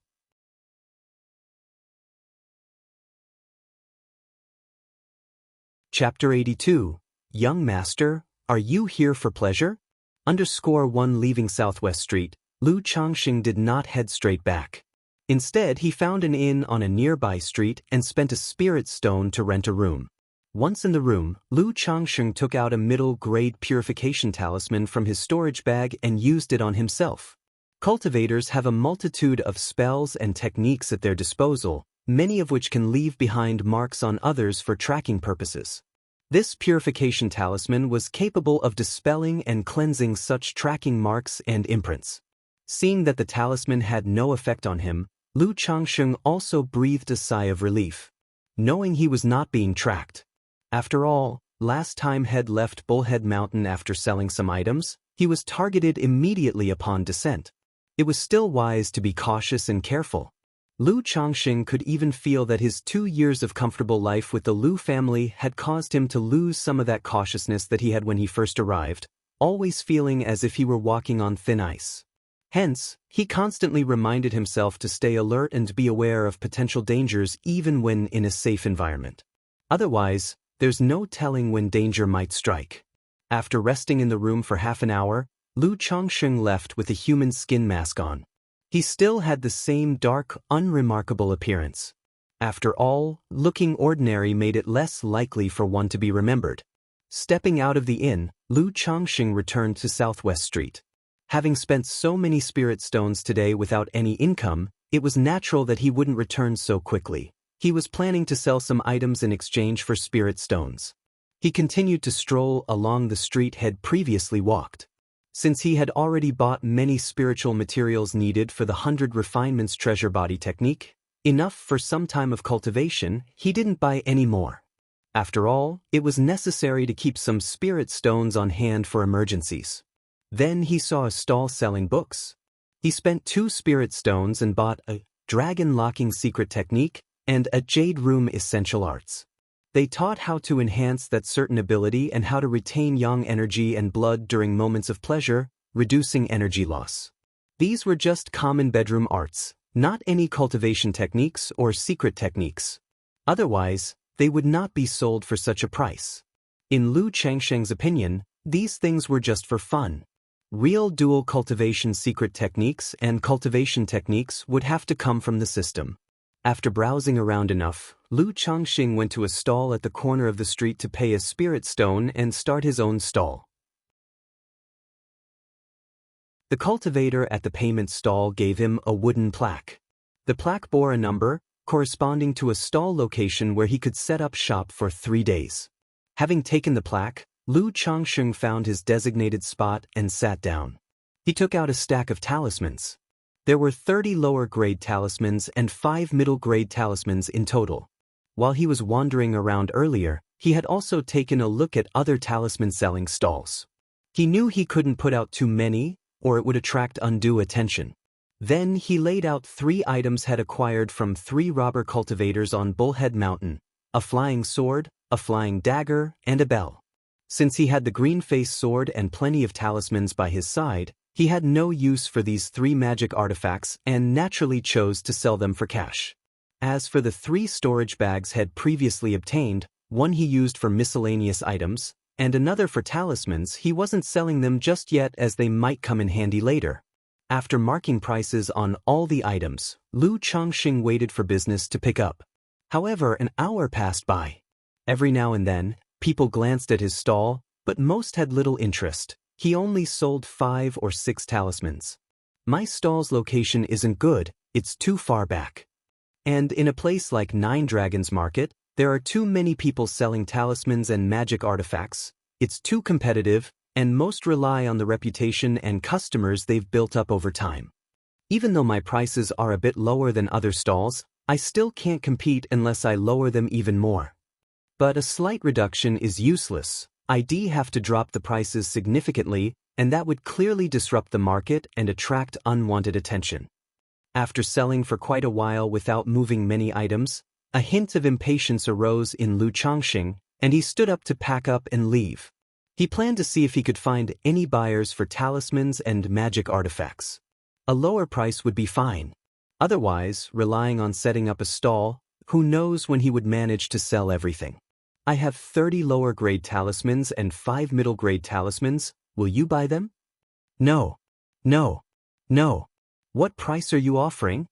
After asking 4 stalls, one of the owners spoke up. 10% off your current asking price, Lu Changxing said. Too high, 50% off, and he'll take them all, the stall owner countered. Forget it then, I might as well sell them myself. Lu Changxing turned to leave immediately. Damn it, there was a limit to being cutthroat. He couldn't believe the owner had the nerve to say 50% off. Brother, 60% off, the stall owner called out as Lu Changxing walked away. 80% off, Lu Changxing paused. How about this, let's meet halfway at 70% off, the stall owner suggested. Lu Changxing hesitated for a moment, then nodded, all right. He took out the stack of talismans for the owner to count. He suddenly felt a twinge of guilt toward Hong Yi. He was selling talismans here at a 30% discount. Yet, he only gave a 20% discount to Hong Yi. Based on the market price, that's 80 spirit stones in total. At 70% off, that would be 56 spirit stones. The stall owner calculated the price after counting the talismans. Deal. Lu Changxing completed the transaction and quickly left Southwest Street. He changed his appearance again and found 4 spiritual talisman shops to sell his talismans. Considering his own identity issues and not being proficient enough in changing appearances, Lu Changxing chose not to approach the larger talisman shops. The shops he found all seemed relatively small. The buying price for talismans was around 70% off. And so, Lu Changxing sold a total of 145 lower-grade talismans and 60 middle-grade talismans at 5 different spiritual talisman shops.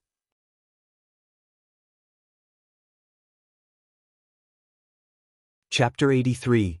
Young Master, are you here for pleasure? In total, I've gathered 366 spirit stones. After walking out of the last spiritual talisman shop, Lu Changxing didn't continue selling. It's the same old saying, there's plenty of time, so it pays to be a little more cautious. With over 400 spirit stones on hand, that should suffice for quite a while. Besides, I only had a total of 5 human skin masks on me. And with this move, they're all used up. After leaving the last spiritual talisman shop, Lu Changxing didn't bother changing his clothes and went straight to a nearby magic artifact shop to ask if they were buying artifacts.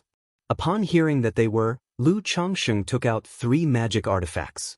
Although these 3 magic artifacts seem intact, they have obviously been used for a long time and have clear defects. They might break while being used. If friend wishes to sell them, our shop is willing to purchase each for 30 spirit stones. The shopkeeper of the magic artifact shop inspected the 3 magic artifacts that Lu Changxing had and then quoted him a price. What a rip-off! Upon hearing this, Lu Changxing couldn't help but mutter this sentiment in his heart. He had examined the 3 magic artifacts thoroughly himself. All one could say was that the 3 robber cultivators from Bullhead Mountain had been extremely careful with their artifacts, and there were no damages. To describe them as 90% new would not be an exaggeration. Yet the initial offer was only 30 spirit stones each. Then forget it. The lowest it'll go for the 3 pieces is 120 spirit stones. Lu Changxing shook his head, stated his bottom line, and pretended to walk away. That's too high, 120 spirit stones is too much. How about 100 stones? Well, take all 3 for 100, the shopkeeper said, seeing Lu Changsheng's actions. 1 step, 2 steps, wandering steps. Seeing Lu Changsheng about to walk out the door, he added, 110, truly the lowest price. You won't find a better deal elsewhere. But as Lu Changsheng actually started to leave, the shopkeeper immediately went out and called, 115 spirit stones. Deal.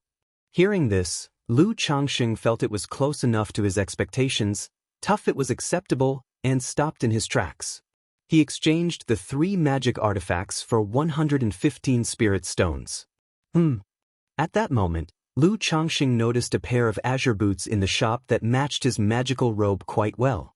Pointing at the boots, he asked, "Shopkeeper, what kind of magic boots are these? What effects do they have?"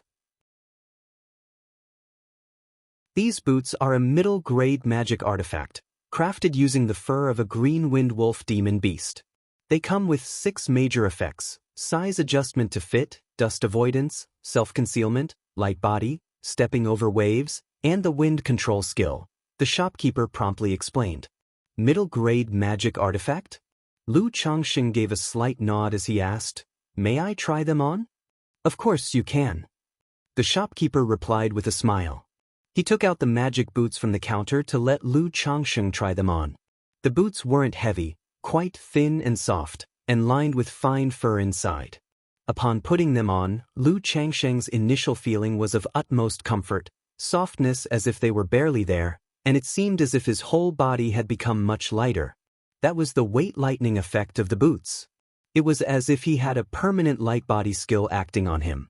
As for stepping over waves and the wind control skill, when activated, they would allow him to move swiftly over water and greatly enhance his wind control skill, respectively. "How much for this pair of boots?" Lu Changxing inquired. He was quite satisfied with these boots, not just in terms of style and effect but also due to their comfort. If he were to encounter trouble in the future, these boots would allow him to make a quicker escape. This is also the first sale of the day for our shop. The original price was 210 spirit stones, but since we just did business with you, friend, it will be 200 stones for you, the shopkeeper stated. That's too expensive. A normal middle-grade magic artifact goes for just 150 spirit stones. Would you sell for 140? Lu Changxing went straight into bargaining. Just now, when he offered his 3 artifacts, the other party's opening bid was 30 spirit stones each. It was obvious there was a lot of room for negotiation. And besides, forget about his previous lives' purchasing experiences, just from his most recent rounds of shopping, he knew well that bargaining was essential. If you agree too readily to what the seller says, they might even talk behind your back and consider you a sucker. That's too low. Not only is this pair of boots made from the pelt of a green wind wolf, it also contains spiritual silkworm thread. The craftsmanship, dyeing, and embroidery of the magic circles are all extremely meticulous. If friend is interested, I can go as low as 195 spirit stones. The shopkeeper recounted a litany of features and made a counteroffer. Eventually, after some haggling, Lu Changxing managed to get the boots for 160 spirit stones. After purchasing the boots, Lu Changxing took another look around the shop to see if there were any artifacts suited for his use. He felt his means were too limited and that he needed to arm himself with more methods of self-protection. He then spent 63 spirit stones and 210 spirit stones in the shop to buy a lower-grade magic artifact, 100 Changes Mask, and a middle-grade magic artifact, Chill Jade Spiritual Pendant. The 100 Changes Mask, once tailored to the face, could be freely altered to another visage, and unless it was a cultivator in the late stages of spirit refinement using the spiritual eye technique, nobody could detect anything. With this magical mask, he needn't bother buying ordinary human skin masks anymore. And the Chill Jade Spiritual Pendant, when worn, provided clear-mindedness, concealed spiritual power, masked one's aura, and shielded against divine sense probing. Moreover, in dangerous situations, it could passively generate a body-protecting shield capable of withstanding a hit from a cultivator at the middle stage of qi refinement. "Take care, friend," the shopkeeper said, smiling while he saw Lu Changxing out of the store. "Sigh, money really burns a hole in your pocket, doesn't it?" After exiting the shop, Lu Changxing sighed. Just a while ago, he thought the substantial sum he had would last a long time. But in the blink of an eye, he had almost spent all the money from selling talismans and magic artifacts, with only a little over 100 spirit stones left. He didn't have enough to buy new artifacts or materials for talismans. Isn't money meant to be spent anyway, and you can't skimp on upgrading your equipment? In about 10 days to half a month, he'll come back and sell another batch of talismans, and then he'll have money again.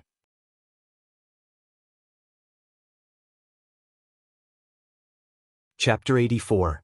Young Master, are you here for pleasure? Lu Changxing let out a breath and went to another inn to open a room. He used a purification talisman to check if he was marked for tracking. Once he confirmed that he wasn't being followed, Lu Changxing put on the human skin mask, and with a slight shift of his mental spirit, his face turned into the likeness of Li Feiyu. It's really worthy of being a magic artifact. With this I don't need to change my appearance anymore. Lu Changxing looked at himself in the mirror, whose features shifted continuously, and he couldn't help but nod in satisfaction. It was a pity that this mask was just a lower-grade magical instrument. The changes in appearance, once scrutinized by a cultivator at the energy refinement late stage using the spiritual eye technique, would reveal some inconsistencies. However, it didn't matter. At that time he could just wear another human skin mask. After all, as long as his real face couldn't be recognized, it was fine. After all, with a lower-grade magical instrument, what else would one need a bicycle for? Lu Changxing used the human skin mask to transform into an ordinary face and walked out of the inn. Then he turned left and right, returning to his own face in an alleyway. He was dressed in a Qingzhou embroidered robe with green wind boots, handsome and elegant as if a graceful pine was charming the wind. Just as Lu Changxing was about to leave the alley, a voluptuous woman walked out of a small courtyard nearby, wearing only a thin, pink gauze garment that accentuated her curves, revealing creamy white fragrant shoulders. Upon seeing Lu Changxing, her eyes lit up, and she couldn't help but smile coquettishly, saying softly, "Is the young master here to seek pleasure?" Lu Changxing's face was full of question marks. Since the young master is here, why not come in and experience it for yourself? For just 5 spirit stones, this slave can give the young master the ultimate pleasure. The woman said in a tender voice, her seductive eyes like silk, reaching out her fair, jade-like hand to pull Lu Changxing, giving him a tingling sensation as if he had been electrocuted. Particularly the bewitching, musk-like fragrance emanating from her body was highly seductive, making one's heart restless and desiring to lose oneself in the land of beautiful women. At the same time, the cold jade spiritual amulet worn on Lu Changxing's chest produced a clear spiritual energy that suppressed the restlessness he was feeling. Bewitching technique. Lu Changxing immediately became wary, realizing the woman in front of him was using a bewitching technique on him. He hastily stepped back, shaking his head and saying, "I'm sorry, I'm just passing by." Today, this slave is very fond of the young master. For just 2 spirit stones, I can be at the young master's. The woman continued to speak, her lovely and charming face taking on a pitiable look. It made one irresistible not to feel pity and the urge to indulge in her and ravish her. Upon hearing her words, Lu Changxing repeatedly chanted, "Namo Amitabha Buddha," in his heart, folded his hands, and quickly left. "Young master, at least for today, this slave won't take your spirit stones," the woman called out in a soft voice again. However, Lu Changxing didn't turn back and quickly walked out of the alley, leaving the woman with a somewhat ugly expression on her face. She cursed resentfully, oblivious to what's good for him, as if being handsome is such a big deal. Then she turned and went back into her courtyard. Phew! Lu Changxing walked out of the alley and exhaled a long breath. He felt no hint of longing, only relief at the close call. I had thought myself battle-hardened, weathered through numerous trials, with a resolve as firm as steel, never to be easily swayed by the charms of a woman, yet I hadn't expected the power of a bewitching technique to be so formidable. The female cultivator just now should not have had a very high cultivation level, just middle stage to late chi refinement. Nevertheless, in such a situation, I actually felt enchanted. If it were a cultivator of great cultivation level or one adept in bewitching techniques, it would truly be an unstoppable defense. Lu Changsheng couldn't help but inwardly remark. The woman he had just met was indeed good-looking, with a very seductive figure, but that alone wouldn't have affected him so much. Yet as she approached, her words and actions made his heart restless and eager to plunge into desire. Strength. It's the increase of strength that is the true path. Lu Changsheng took a deep breath and silently thought to himself. If he really encountered a powerful bewitching technique or other unpreventable tactics, even with a body full of talismans and possessing talisman treasures, he might be unable to use them. I mustn't wander carelessly in these alleys in the future. One never knows when danger might strike. Lu Changsheng shook his head and walked towards the spiritual talisman shop. He planned to keep to the more crowded streets from now on. The Nine Dragons Market was known for its good public order, but that did not mean it was entirely devoid of hazards. Accidents would happen from time to time, and in these deserted alleys, there might lurk heretic cultivators or robber cultivators. On his way back to the spiritual talisman shop, Lu Changsheng passed White Jade Tower and involuntarily paused. Then, eyeing the White Jade Tower before him, his gaze narrowed and he strode in. After all, one mustn't stop taking wives, concubines, and fathering children. That was his foundation for settling down and establishing himself in this world.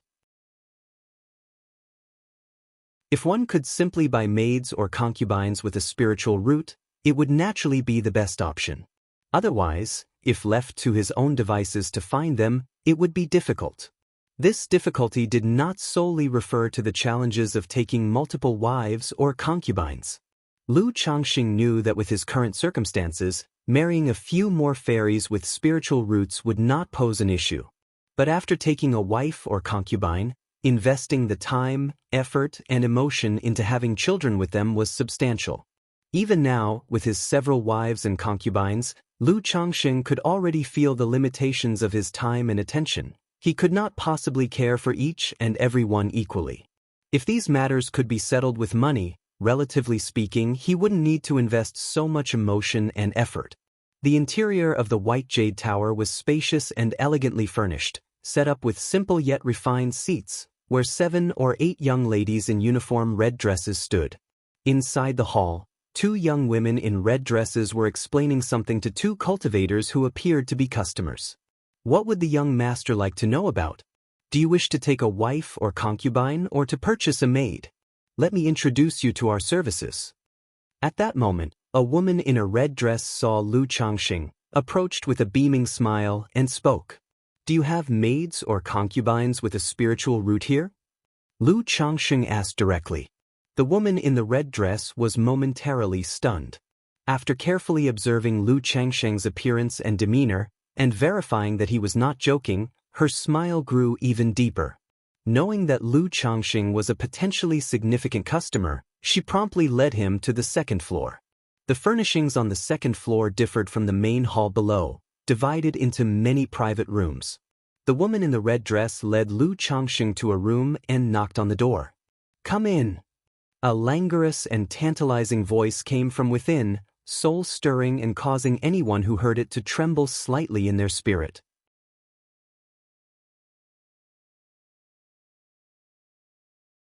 Chapter 85. Do you smell like another woman?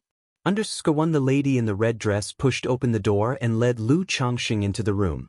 The room was very simple, furnished only with an ancient-looking table and chair set and a bookshelf, creating an elegant and comfortable ambience.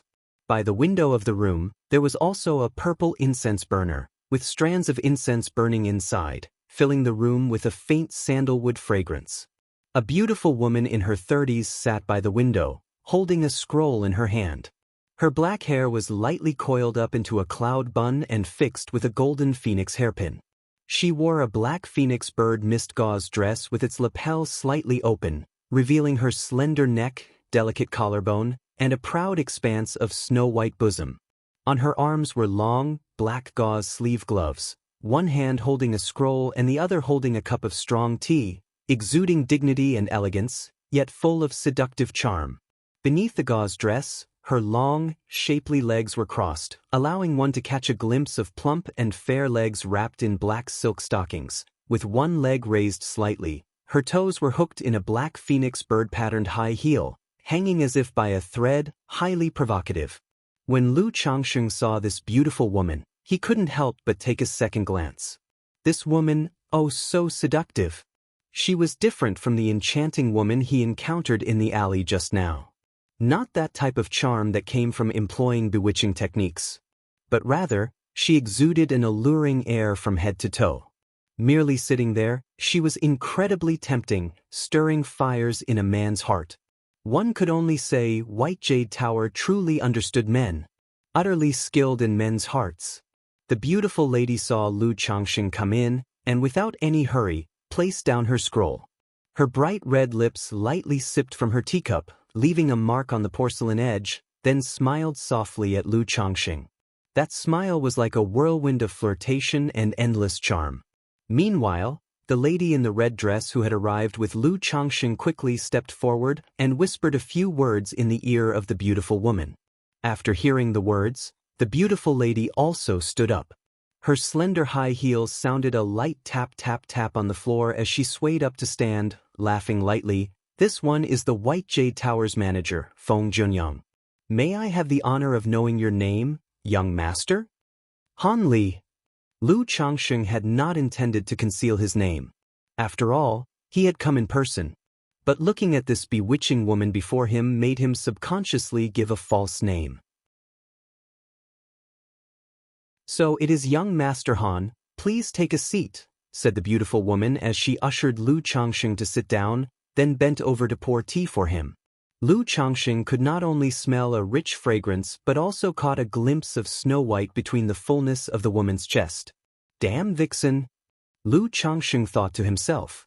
There was no need to think. He knew the woman was doing it intentionally, tempting him. Indeed, the tricks in the city were deep.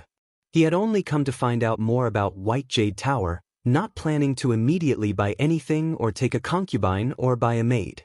But faced with such tactics, he felt a bit embarrassed not to buy anything in the end. "Young Master Han must be visiting our establishment for the first time," said the beautiful woman slowly, having finished pouring tea, smiling and speaking with a soft, tempting voice. "Indeed, Han, someone truly is visiting your esteemed establishment for the first time." Lu Changsheng nodded. "Young Master Han visiting our White Jade Tower is a great honor for us," she said. "Our creed at White Jade Tower is to ensure every customer leaves satisfied." Feng Junyang spoke unhurriedly. "I wonder what are the young Master Han's requirements for taking a concubine or buying a maid? You may mention them, so this one can help select and recommend for you." After hearing this, Lu Changsheng pondered a bit before replying. "To have a spiritual root, to be well-behaved and sensible, and as for age, not too old. For appearance and figure, average or above is fine." His requirements for a concubine and a maid were not high. Just to possess a spiritual root. For the rest, he was indifferent. Now was not the time to consider that aspect. As long as they had good conduct, were well-behaved and sensible, that was all that mattered. As for appearance and figure, just about average would do. Of course, it would be best if they were like Chu Zhenjin, on their own without many entanglements. He came to White Jade Tower because he thought if he were to take a concubine, he wanted to avoid too many complications, thus resolving to avoid trouble. Is young Master Han only looking to take concubines and buy maids, not to take a wife? Feng Jianyang asked, always keeping a smile on her face and speaking with a seductive and delicate voice. "Exactly," Lu Changsheng nodded. Since he had come to White Jade Tower, of course, he wasn't planning to take a wife. Although he tried to treat his wives and concubines equally, the moment he stepped into White Jade Tower, his thoughts were utilitarian. He did not want to mix feelings into it. As time passed, Lu Changsheng felt he was gradually adapting to this world, and his morals were becoming more flexible. In the beginning, he used to worry all day about his wives and children. But now, he had become much more indifferent. He even wondered if this counted as developing an air of arrogance. "Very well, I understand young Master Han's requirements. Please wait a moment, I will return shortly." Feng Jianyang said with a light chuckle, gracefully stood up, and left the room, leaving Lu Changxing by himself. A short while later, the alluring sound of tap-tap-tap from high heels approached, accompanied by a burst of fragrant air. Feng Jianyang returned to the room, came to the table and placed 5 jade slips on it. I just checked, and there happen to be 5 ladies who meet young Master Han's requirements. These 3 are maids, and these 2 are concubines. Young Master Han can take a look to see if there is anyone to your liking, said Feng Jianyang. With her arms wearing black gauze sleeve gloves, revealing only half of her creamy jade fingers, Feng Jianyang's hands appeared slender and enchanting.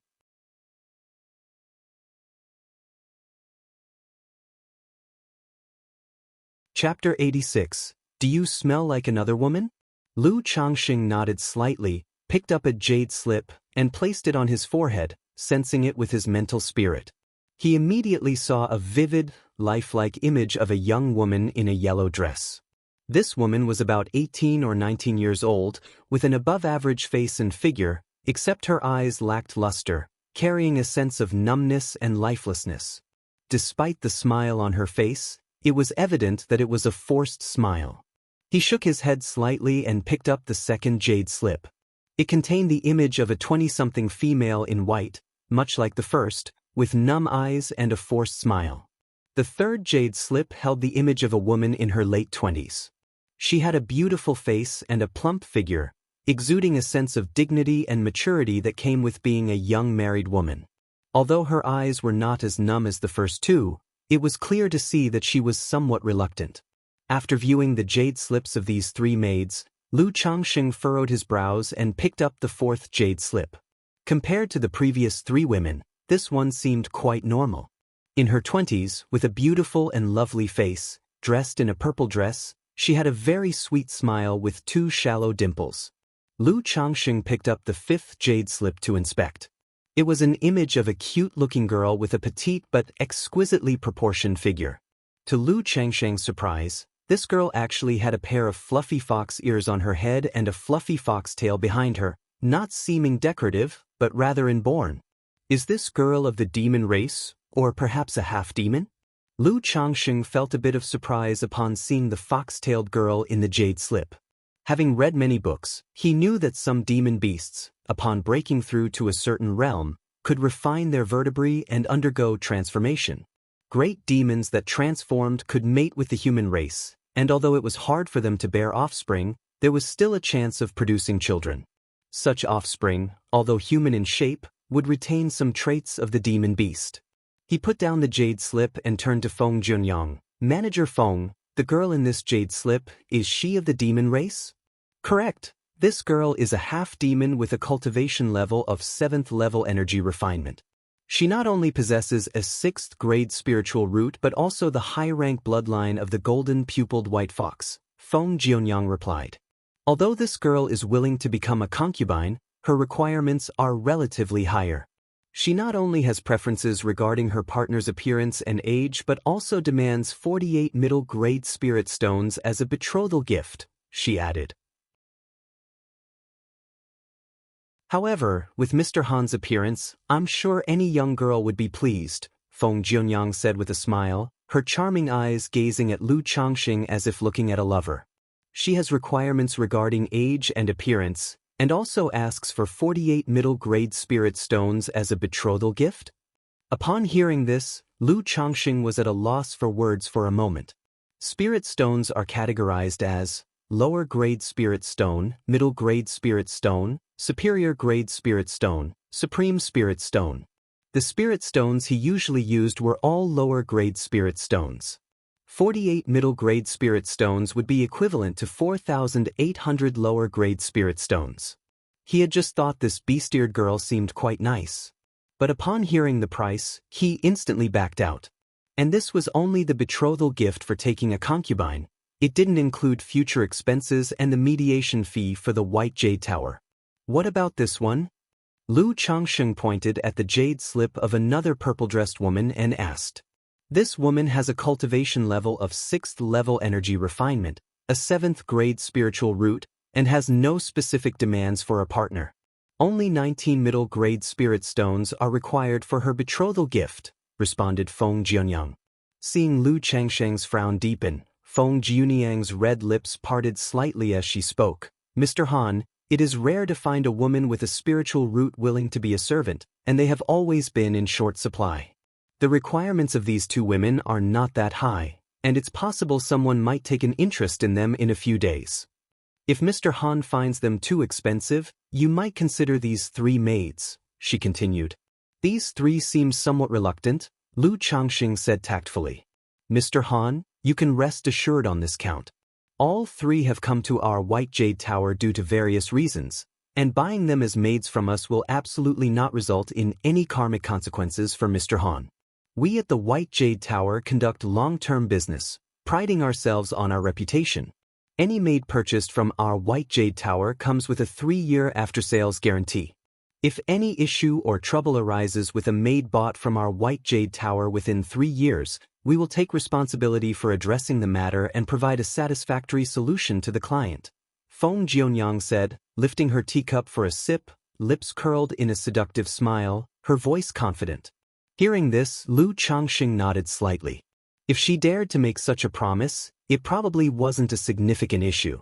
However, he still felt that such maids were not very reliable. He couldn't help but ask, doesn't the White Jade Tower have any maids with spiritual roots who have been nurtured from a young age? He was almost certain that this White Jade Tower was the same one where Hong Yi had bought Wuxia and Xianxia. He remembered Hong Yi mentioning that the 2 girls were orphans raised by the White Jade Tower from a young age. It seems Mr. Han is also somewhat informed about our White Jade Tower. Indeed, our White Jade Tower does rear its own young maids, but those with spiritual roots are always in high demand. They are pre-booked each year and bought up quickly. If Mr. Han wishes to purchase such maids, he would need to make a reservation in advance, Feng Jianyang said with a light laugh. Hearing this, Lu Changxing felt somewhat disappointed. He had initially hoped to buy a few maids or pets like Wuxia and Xianxia, who possessed spiritual roots.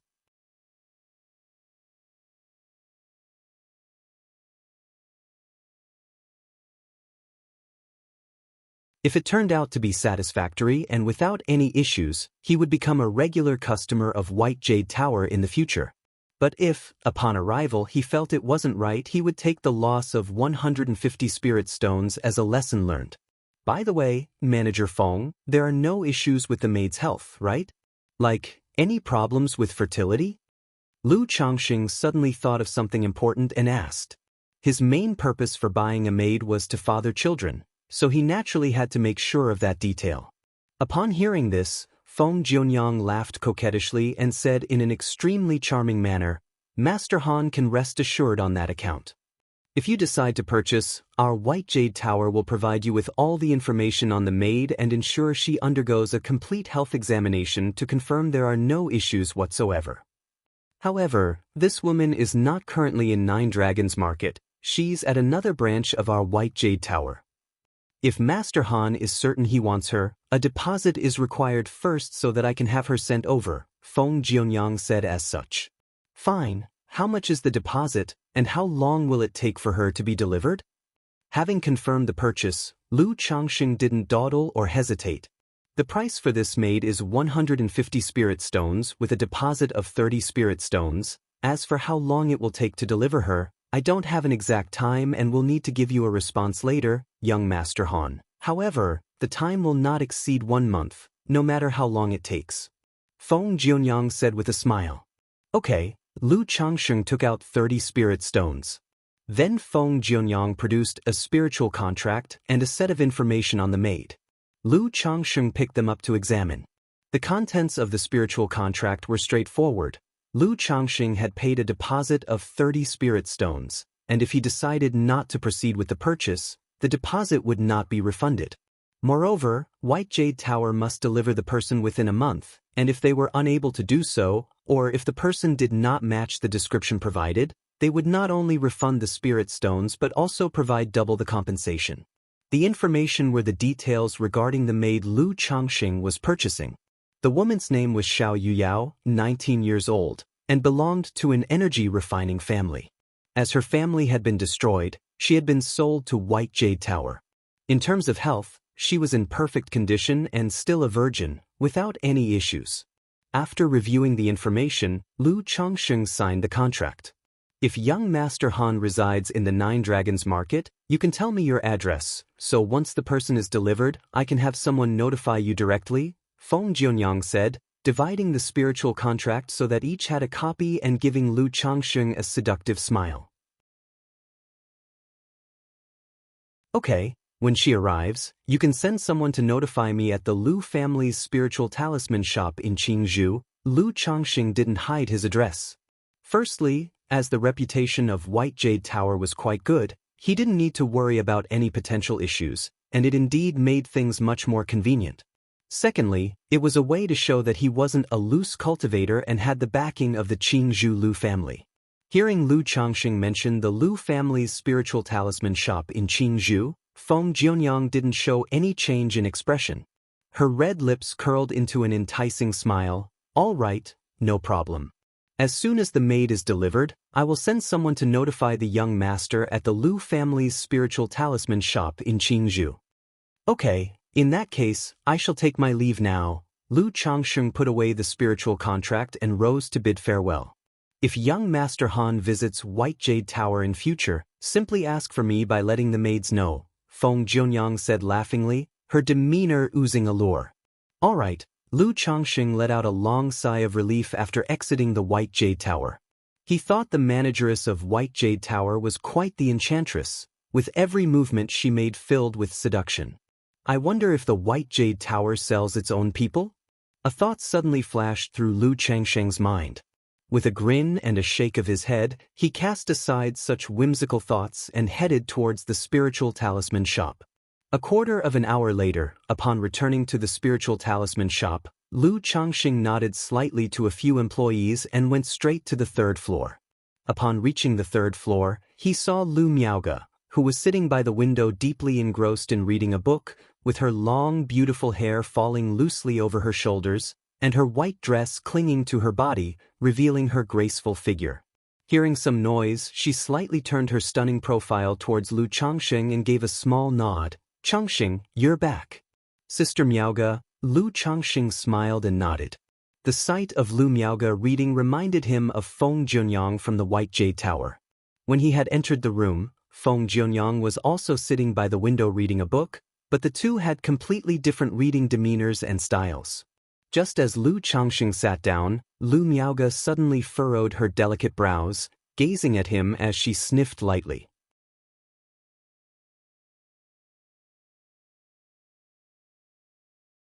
Chapter 88, Treasure Bone Technique, Your maid has arrived. _1 Lu Changsheng noticed Lu Miaoge's subtle actions.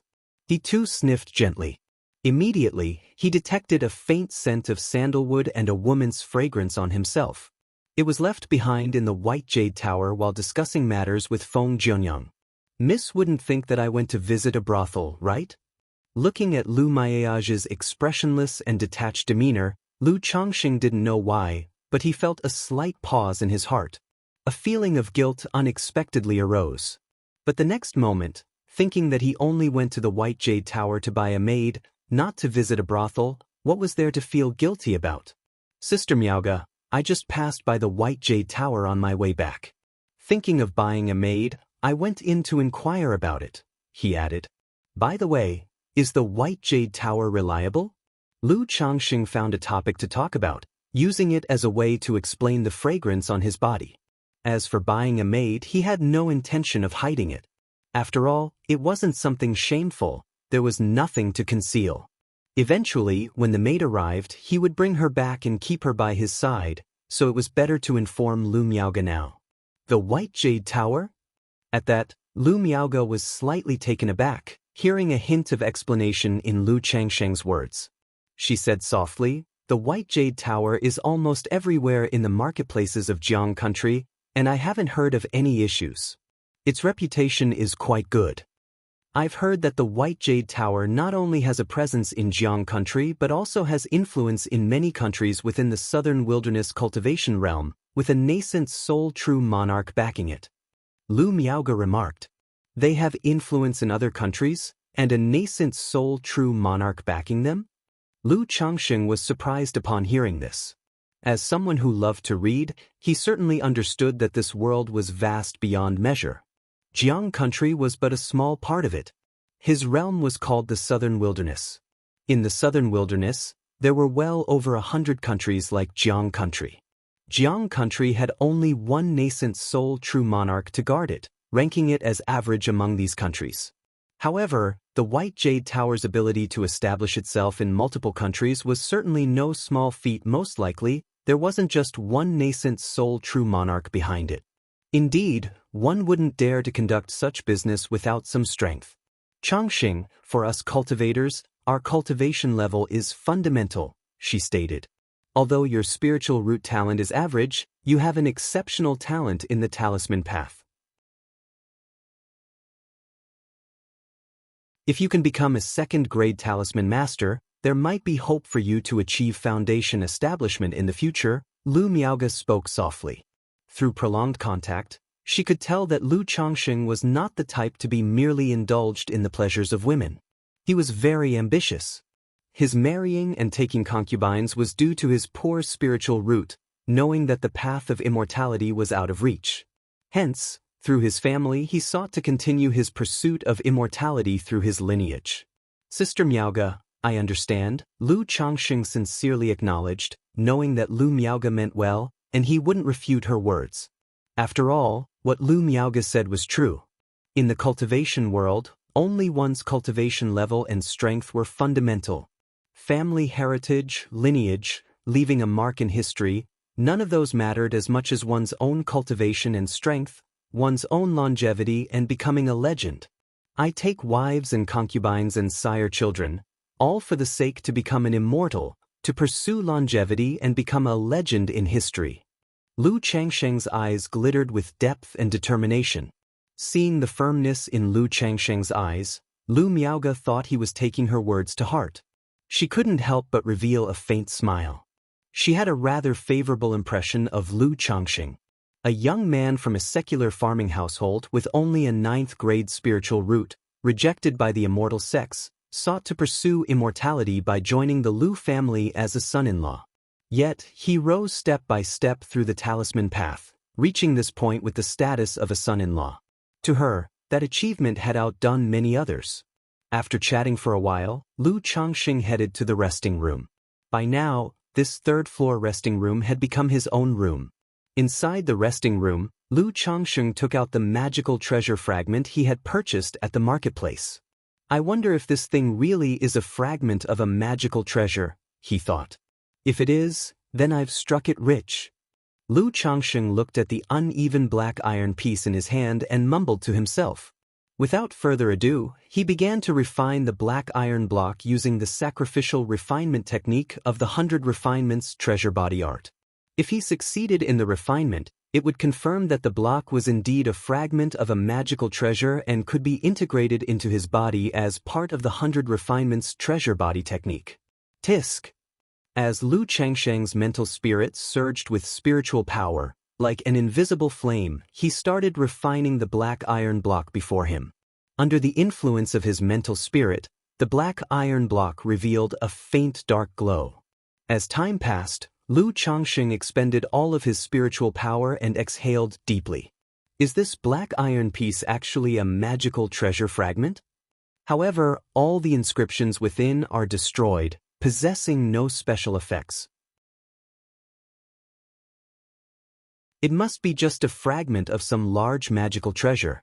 Nevertheless, it is sufficient. As long as I refine this magical treasure fragment and integrate it into my body, my 100 Refinements treasure body technique will progress rapidly. Lu Changxing, looking at the black iron block before him, showed a weary yet surprised expression. Through the refinement he just performed, he had confirmed that the black iron block was indeed a fragment of a magical treasure, albeit a thoroughly damaged one. Inside, all enchantments and special effects were gone. It was simply a particularly hard material. However, even in this damaged state, it wasn't easy for him, a mere 4th-level energy refinement weakling, to refine it and integrate it into his body. Probably, it would take him the better part of a month to complete. Lu Changxing took out some jade bamboo wine, drank a sip, then took out a spirit stone and held it in his hand, starting to recover his spiritual power.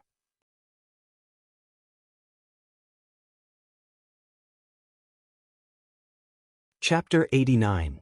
Treasure Bone Technique. Your maid has been delivered. Just like that, after cultivating until evening, Lu Miaoge knocked on the door, and then he left the room.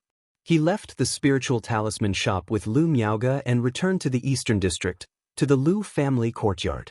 In the following days, Lu Changxing devoted his time to talisman making, cultivation, and refining the black iron chunk. He moved back and forth between the Lu family courtyard and the spiritual talisman shop. Whenever there was an issue in the shop that required the owner's intervention, Lu Miaoge would tell Lu Changxing how to handle it and let him take care of it. During this period, Lu Miaoqing also came to find Lu Changxing several times. He invited him to read or to enjoy some tea. But Lu Changxing declined every time. One reason was that Lu Miaoge had told him to avoid associating too much with Lu Miaoqing, so he kept his distance. Another was that he felt somewhat averse to this kind of place deep down. Why not buy a few maids or take a few concubines? Isn't that nice? In the blink of an eye, half a month had passed. At the Nine Dragons Marketplace, on the third floor of the spiritual talisman shop. Inside the resting room, Lu Changxing looked at the black iron chunk floating before him, showing a delighted expression in his eyes. After his half-month-long refining, this magical treasure fragment was finally fully refined by him and could be condensed into his body. Condense! Lu Changxing spread open his chest, revealing his muscles marked with flowing lines. Then he formed a spell with his hands and pointed toward the black iron chunk. The black iron chunk slowly entered his chest, integrating bit by bit with it. The 100 Refinements Treasure Body art could refine the body into an unrivaled magical treasure in one go, or it could be trained gradually, part by part. Therefore, the method of refining with the aid of magical treasures could also be applied to different parts of the body. In the method of condensation, there are 7 parts in the human body where magical treasures can be condensed into. These parts are the skull, sternum, spine, and limbs, a total of 7 parts. Among them, the limbs pertain to the individual refinement of each part. The sternum, spine, and skull can affect the entire body. However, condensing into these 3 parts is much more dangerous. Especially the skull, which involves the brain, is extremely perilous, and a single misstep could result in self-injury. Luckily, having mastered the 100 Refinements Treasure Body art completely, Lu Changxing had a fair amount of confidence in condensing into his sternum. After some time, the black iron chunk fully entered Lu Changxing's chest and was condensed into his sternum. On his chest, one could faintly make out the uneven pattern of the black iron chunk. So ugly! Lu Changxing looked at the pattern on his chest, resembling a birthmark tattoo, and pursed his lips in distaste. But ugliness aside, for the sake of cultivation, it's a small price to pay. With the assistance of this magical treasure fragment, I estimate that at most half a year, with my own daily cultivation, within 3 to 4 months, I could master the 100 Refinements Treasure Body art. Lu Changxing quietly felt the effects brought about by the magical treasure fragment. Now, the 100 Refinements Treasure Body art, like the Immortal beauty technique after foundation establishment with the 5 elements spiritual materials, was able to cultivate automatically, nourishing the whole body. This magical treasure fragment won't support my cultivation for too long, at most only for 1 year. But 1 year is enough. Perhaps by that time, I'll draw a magical treasure through the system. With a magical treasure, if I can condense it into my body for cultivation, my 100 Refinements Treasure Body art will truly progress at a rapid pace. Lu Changxing's eyes flickered as he murmured to himself. After making initial progress with the 100 Refinements Treasure Body art, I can also start to cultivate the Baogu method. Using the power of magical treasures to nurture the sternum, hand bones, leg bones, spinal bones, and skull, turning the human skeleton into treasure bones. Once the treasure bones are formed, they're like spirit talismans, and even in the Qi refinement realm, I could exert part of a magical treasure's power. Lu Changsheng licked his lips in anticipation. The 100 Refinements treasure body art, being an orthodox level cultivation technique, naturally contained innumerable mysteries.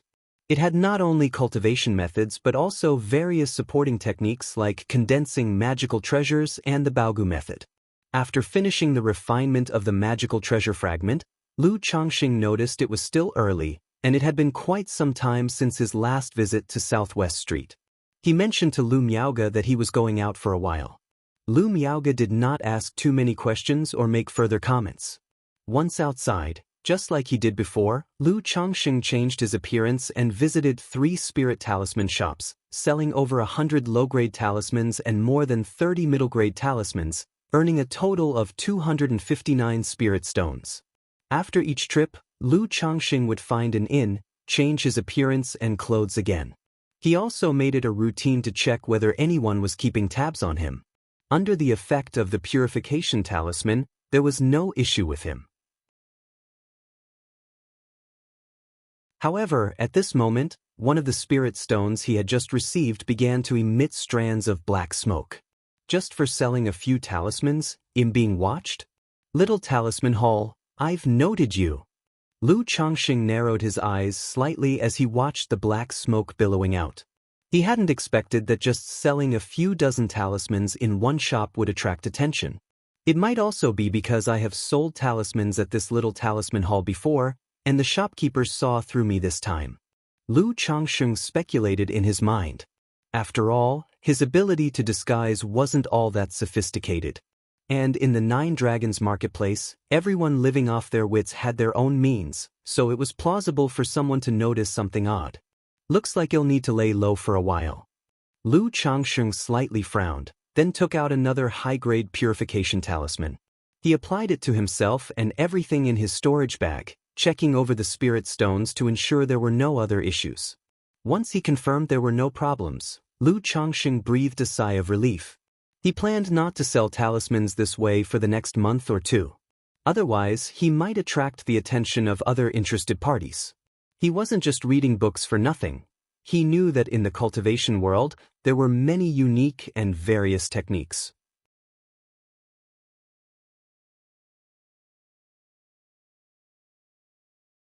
Chapter 90, Treasure Bone Technique, Your Maid Has Arrived. Even mystical beasts capable of sniffing out spirit stones, spiritual medicines, treasures, and the like exist, as well as secret techniques to do the same. Therefore, sometimes without any rhyme or reason, one might inexplicably become the target of someone else's interest. While the 9 Dragons market has good public order, one never knows if someone might take a risk, seeing someone with a low cultivation level but carrying money. After changing his appearance, Lu Changxing switched inns twice more before reverting to his true form and returning to the spiritual talisman shop.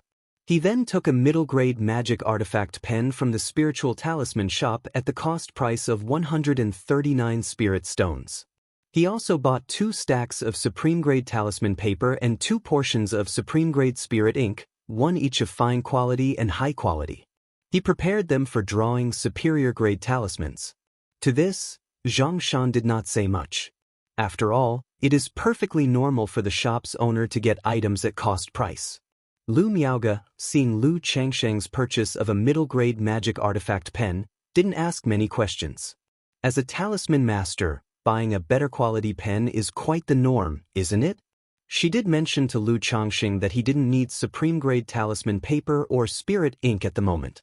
Using supreme-grade materials to draw middle-grade talismans would be too wasteful. Lu Changxing responded that he just bought them to try them out and see what the difference was compared to high-level papers. In his heart, however, he couldn't help but think that he might need to buy his talisman paper and spirit ink elsewhere in the future. As night fell, Lu Changxing finished his work for the day with Lu Miaoge and returned to the Lu family's large courtyard in the Eastern District. Lu Changxing had been wondering whether being seen together with Lu Miaoge every day might cause her admirers or secret admirers to take notice and start trouble for him. It turned out he was overthinking things. In the last half-month, although quite a few young men approached Lu Miaoge to strike up a conversation or even came to the shop to look for her, They all behaved with a certain level of decorum. Moreover, once they learned of his identity, they did not see him as a rival, they refrained from mocking and were in fact very polite. Upon returning to the courtyard, he encountered the second young lady. Faced with Lu Changxing, she gave a cold snort and looked at him with a chilly disdain. To this, Lu Changxing merely smiled wryly, finding the second young lady's behavior rather endearing. He thought to himself that one day he would give her enough reasons to grumble. After a simple dinner, Lu Changxing returned to his room. On the way, he ran into Lu Miaoqing, who was staggering and rubbing his waist. The latter clapped him on the shoulder and said, "Changxing, you were right. We should visit those places less. We cultivators ought to focus on cultivation and tempering our characters." Lu Changxing, if he remembered correctly, Lu Miaoqing had said the same thing to him just 3 days ago. It had only been a few days. So much for being a saint after the deed. All that resolve flies out the window as soon as the trousers are pulled up. Shaking his head slightly, upon returning to his room, Lu Changxing took out the newly purchased magic artifact pen, supreme-grade talisman paper, and supreme-grade spirit ink and placed them on the table. He prepared to draw a few superior-grade talismans that could save his life. Lu Changxing took out a bottle of white jade 100 flowers wine from his storage bag and took a hearty swig. Then he took a deep breath, calmed his mind, picked up the magic artifact pen, and began to draw the superior-grade talisman, the thunder-summoning talisman. Even with his second-rank talisman-making skill, his cultivation level required him to treat the drawing of such superior-grade talismans with due seriousness. The tip of the pen dipped lightly in the spirit ink, emitting a faint spiritual light. Then Lu Changxing began to draw the talismans with a serious expression. The process was neither quick nor slow, each stroke smooth and fluid, possessing an artistic beauty. If the fourth elder were here, seeing Lu Changxing's talisman-making skill, she would be agape in awe and disbelief. Even she did not have the fluidity and ease that Lu Changxing possessed when drawing the thunder-summoning talisman. After a while, Lu Changxing finished the drawing with a flourish of his pen, and spiritual light surged from its tip, making the whole sheet of talisman paper seem to be enveloped in lightning at that moment. In an instant, the thunder light faded and vanished. A first-grade superior talisman, the thunder-summoning talisman, completed. Phew! At this moment, Lu Changxing let out a long sigh of relief and sat down, a tired expression on his face. Indeed, with a middle-grade magic artifact brush and an advanced-level talisman paper and spiritual ink, superior talismans will no longer pose a problem for me, he said. The only problem is, creating one almost drains all my spiritual power. Lu Changxing gazed at the thunder-summoning talisman on the table, muttering to himself, yet his eyes were filled with excitement and joy. If the wear and tear of the talisman brush are not included, the cost of one superior talisman, with just the advanced level talisman paper and spiritual ink, is 6 spirit stones. Yet, a thunder talisman can sell for 40 to 50 spirit stones. That's a stable profit of 7 to 8 times the cost. Most importantly, having a bunch of superior talismans on hand also gave him a greater sense of personal safety. After storing the thunder-summoning talisman in his storage bag, Lu Changxing went to sleep and rest. In the blink of an eye, 3 days passed by. On this day, a young manservant arrived at the spiritual talisman shop. He announced that the maid Lu Changxing had purchased from White Jade Tower had been delivered. Upon hearing this, Lu Changxing wasn't busy with anything else, so he went directly with the manservant to the White Jade Tower. "Young Master Han, sorry to have kept you waiting." Lu Changxing arrived on the 2nd floor and immediately saw Feng Jianyang, who had received him before, dressed as she had been the previous time. She wore a black phoenix bird gauze dress with high slits, revealing 2 long and slender legs in black silk, her feet in a pair of high heels with delicate black phoenix bird gold embroidery. She was allure personified.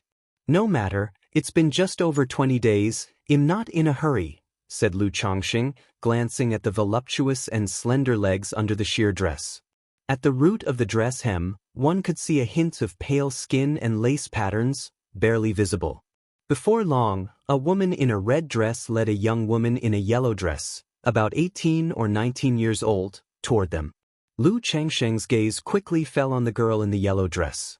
The girl was 18 or 19 with fair skin, a graceful figure, and lush black hair casually tied up and draped behind her. She was dressed in a goose-yellow long gown with an open, dipping neckline, revealing a stretch of snowy white skin on an elongated neck. Though it was just a glimpse of spring, it was particularly eye-catching. But there wasn't even the slightest smile on her beautiful, delicate face, her brows slightly furrowed with sadness, and there was no sign of life in her spiritless eyes. "Young Master Han, this is the maid you have purchased, Xiao Yuyao," Feng Jianyang said with a soft and seductive smile, then turned to Xiao Yuyao and commanded, "Yuyao, greet young Master Han." Her voice was as tender and entrancing as before, but it carried an undeniable and unquestionable authority. Only then did the girl in yellow lower her eyes slightly and politely greeted Lu Changxing, "Yuyao greets young Master Han." When she saw Lu Changxing, a trace of vitality appeared in her lifeless eyes. After all, with the downfall of her family and being sold to the White Jade Tower, she knew what lay ahead for her. She could either be bought to become a cauldron, harvested until death, or be bought as a tool for bearing children, continuously birthing offspring. Only a minority were bought to become maids serving others. Seeing the buyer was such a young and handsome man, she too relaxed a little, feeling moderately lucky that her fate wasn't as miserable as it could have been. After all, even if she were to become a cauldron or a childbearing tool, who wouldn't prefer someone good-looking and handsome? "Young Master Han, are you satisfied?" Feng Jianyang made a welcoming gesture toward Lu Changxing and asked. According to the terms of the spiritual contract, once the maid was delivered, if the buyer found that the reality did not match the information provided, they could voice their objections. They could even choose to reject her. But in that case, depending on the situation, a certain deposit would have to be forfeited.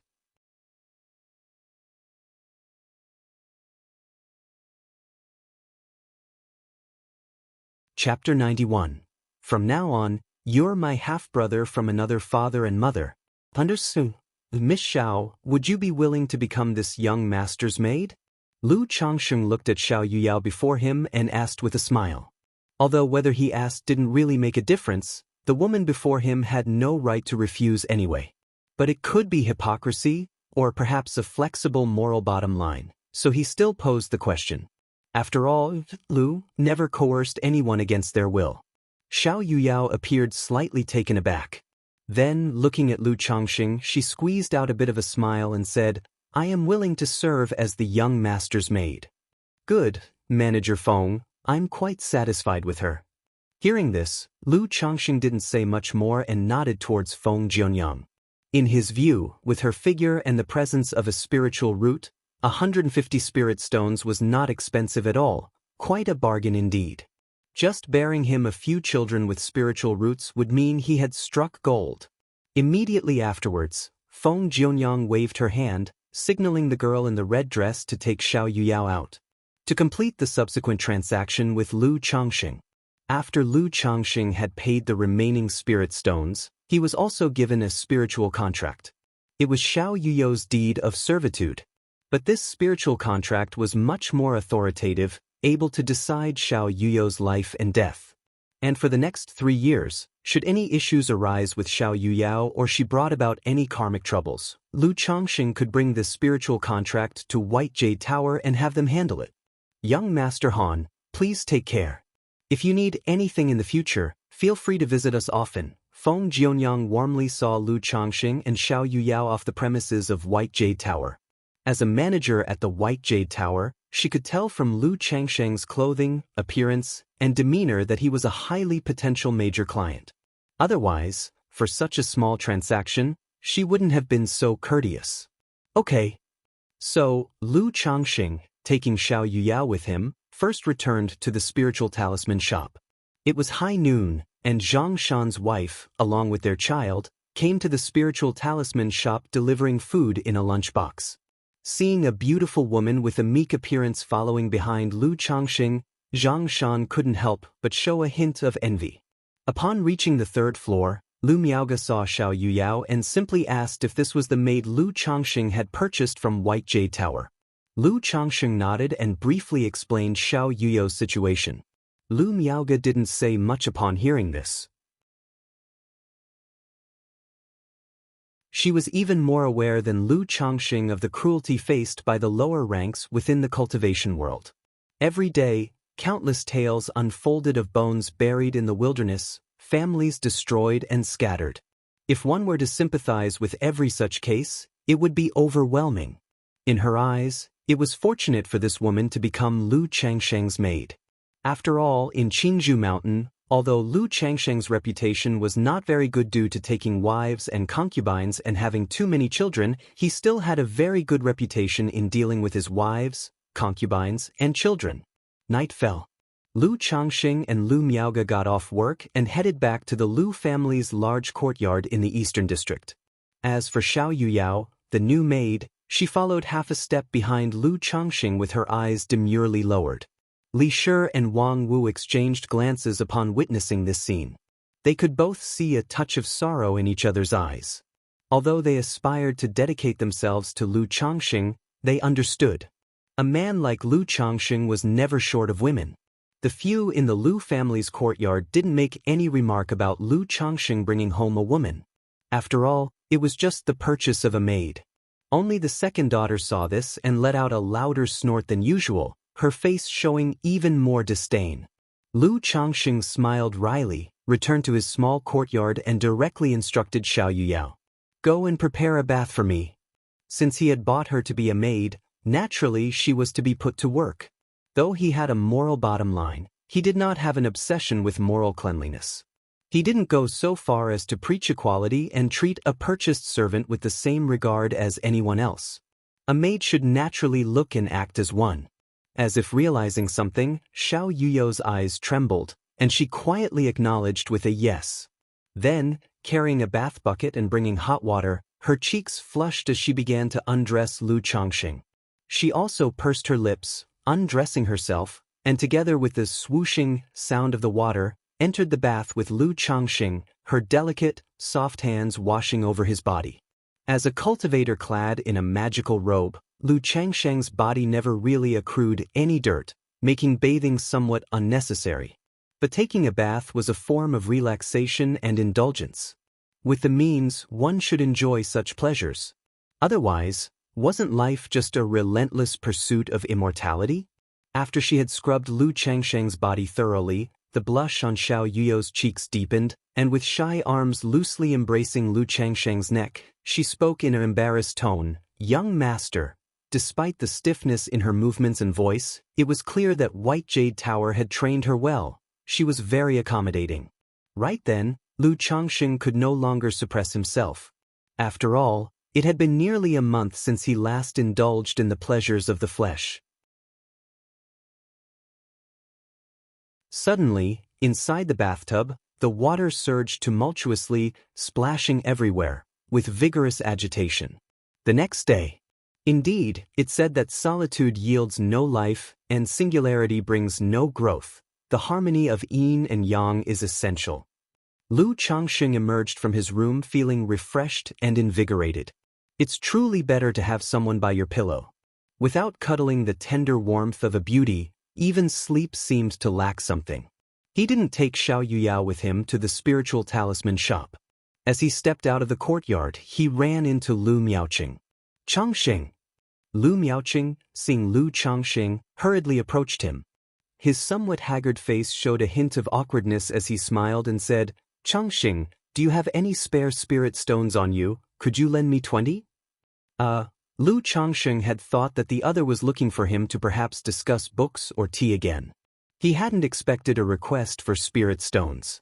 And to start with asking for as many as 20 spirit stones. Though he was often lavish with money, 20 spirit stones was not a small sum.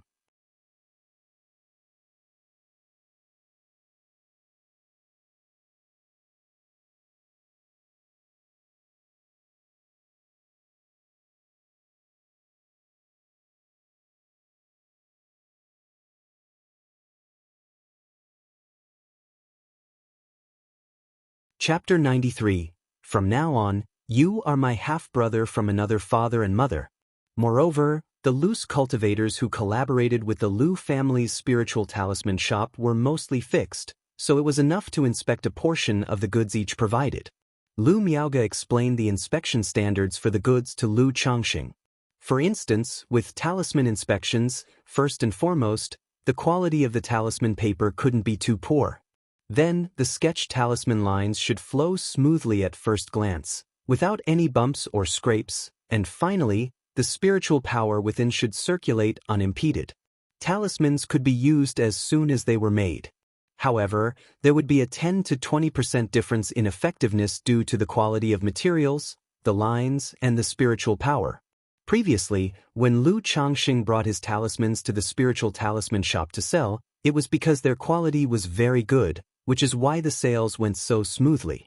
As for the talisman paper and spiritual ink, there should not be a single flaw in quality. Having heard this, Lu Changxing finally understood the shop's standards for goods. He couldn't help thinking about the talismans he had bought from the shop a few days earlier, only to find that one of them was flawed. Was this just his bad luck, a coincidence, or was it a lapse in quality control? Immediately, Lu Changxing started inspecting more seriously.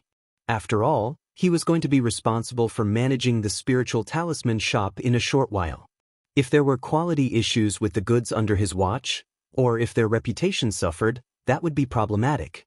Sister Miaoge, according to the standards, would you say the spiritual power inside this talisman is flowing smoothly? Lu Changxing, holding a middle-grade talisman in his hands, gently felt the spiritual power coursing within and voiced his inquiry. This one is just on the passing mark, any worse and we wouldn't accept it. Lu Miaoge said aloud. Hearing this, Lu Changxing nodded and began to work. The work took the two of them a full 2 days to complete. Changxing, you've worked hard. If it weren't for your help, it would have taken me 2 or 3 more days to finish the spot checks. Lu Miaoge said with a light smile on her face. It's what I should do. Lu Changxing smiled and then took out a list and said, these people's goods have issues, so well return them. We won't cooperate with them in the future, right? During the 2 days of inspections, they indeed found some talismans, talisman papers, and spiritual inks that failed to meet quality standards. That's right, the main thing about running a shop in the marketplace is reputation. If there are too many issues with the goods, a bad reputation will essentially ruin the shop. That's why strict quality control in this area is a must. Lu Miaoge nodded her head with a serious tone. Okay, I'll make sure to control this aspect well. Lu Changxing naturally understood this principle too. They say that becoming an official or getting rich means making enemies in the same trade, and rivals within the same industry harbor nothing but naked hatred for each other. With so many spiritual talisman shops in the Nine Dragons market, competition is fierce. The Lu family's spiritual talisman shop had not reached its current state easily. If any issues arose, other talisman shops would definitely pile on, and the business could plummet drastically. Uncle Zhang, I've finished inspecting the goods. These few suppliers have a low rate of quality goods. Return all their items and cease future cooperation. Lu Changxing, holding a list, said to Zhang Shan. Yes, second master.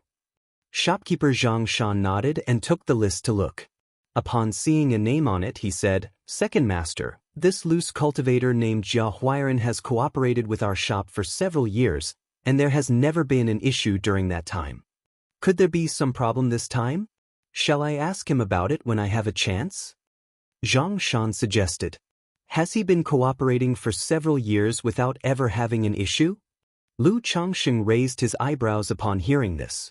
Yes, ever since the first master took over the shop, Jia Huiren has been working with us without any problems, and the quality has always been good. Zhang Shan said evenly. In that case, send his goods back to him and have him check everything himself. He'll take another look later. If there's no problem, then let's overlook it this time. Lu Changxing eyed Zhang Shan, his gaze narrowing slightly as he spoke after a moment's thought. All right, second master. Zhang Shan immediately responded with a nod. After that, Lu Changxing also discussed the matter with Lu Miaoge. Lu Miaoge felt the issue was not too serious and that giving them a chance was fine. It was up to Lu Changxing to handle it. She then mentioned that she would be returning to Qingzhou Mountain in 2 days. After returning to the Lu family's courtyard, Lu Changxing also told Xiao Yuyao he would have to go back in a few days. Xiao Yuyao was aware that this son of hers had a pile of wives, concubines, and children at the Lu family and obediently responded. Meanwhile, in a small courtyard in the Western District, Brother Zhang, why were all the materials from this batch sent back for rework? A burly man asked Zhang Shan. Sent back for rework, and you're still asking me? This month, the shop got a new owner, so for the next few months, the shop will be monitored much more closely. Keep an eye on the quality yourself, and don't give me any of those shoddy goods passed off as first-rate again.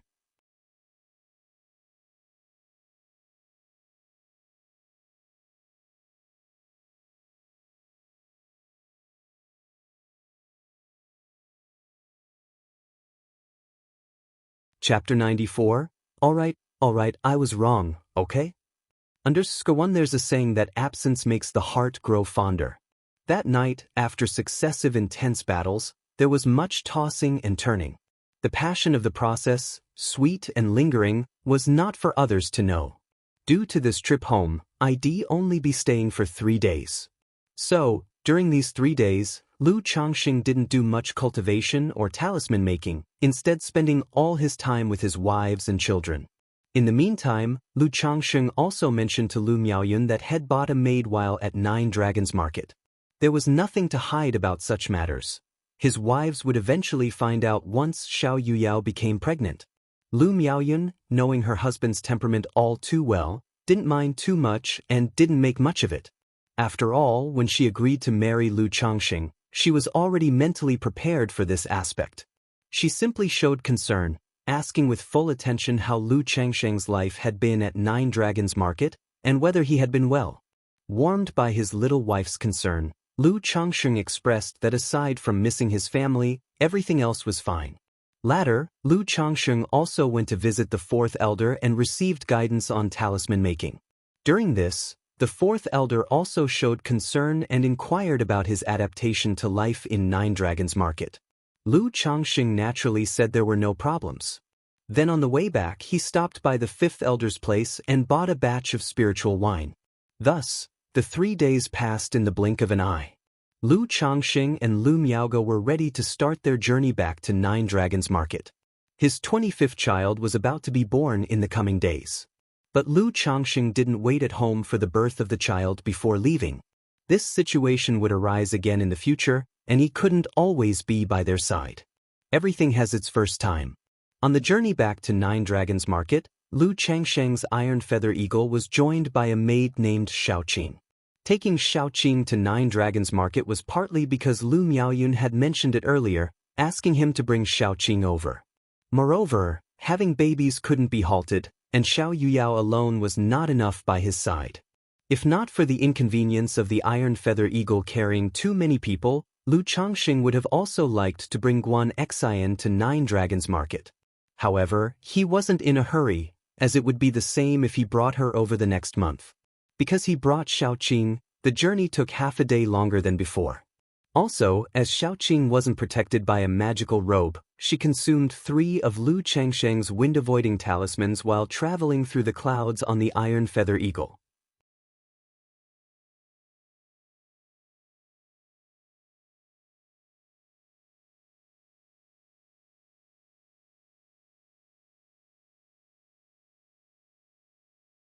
Chapter 95. Alright, I was wrong, okay? Lu Changxing witnessed this scene and couldn't help being speechless. How is the second miss behaving like a child? The first miss, although appearing otherworldly, actually has a high EQ and handles interpersonal relationships very well. Lu Changxing couldn't help shaking his head. He also felt there was no need to take the second miss so seriously, and when it was time to apologize, he might as well just do it. It would be like humoring a little girl, best to just humor her and be done with it. Son-in-law, it seems the second miss has taken a fancy to you, said the maid Xiaoqing giggling as she watched the two of them bicker. Nonsense, Lu Changxing flicked Xiaoqing's pale forehead with his finger. It's true, the little maid said, pouting her lips while covering her forehead that had been flicked, knowing her master's temper. Lu Changsheng chuckled, feeling that the second misbehavior was indeed like that of a child trying to catch someone's attention in a certain way. He didn't pay it much mind. After all, if the second miss really took an interest in him, wanting to marry him, he would find it hard to accommodate, not having the energy to pamper her. Having settled Xiaoqing in the courtyard, Lu Changsheng suddenly thought of a problem. If the number of his wives, concubines, and maids increased, he might need to consider renting a house in the marketplace. After all, this small courtyard only had about 100 square meters, which was indeed quite small. And if there were many wives and maids, it would be inconvenient to live together in such a large courtyard. But for now, with just 3 people, Lu Changsheng wasn't in a hurry. He planned to rent a house in Nine Dragons Market once there were a few more people. In the blink of an eye, half a month had passed. Lu Changsheng spent his days cultivating, making talismans, and going to work. Sometimes he'd go shopping with the little maid and would occasionally invite the first miss to eat out. Life was quite leisurely and comfortable. One day, Lu Miaoqing came to find Lu Changsheng again. Lu Changsheng thought he was coming to repay the money. But unexpectedly, the man was here to ask for a loan again. There's a saying, borrowing and returning makes for further borrowing not hard, but don't lend to the desperately poor. For someone like Lu Miaoqing, who hadn't repaid the first loan and was likely borrowing money to indulge in pleasures again, Lu Changsheng naturally would not lend any more. He stated straightforwardly that he had no money. Not only did he claim to be out of money, but he also directly pleaded poverty, asking Lu Miaoqing when he would return the spirit stones. Under Lu Changsheng's acting, Lu Miaoqing could only leave disappointed. After all, to ordinary people, Lu Changsheng's income would indeed not amount to much if he had to support so many wives and children. He came to borrow money from you? Better to keep your distance from that sort of person.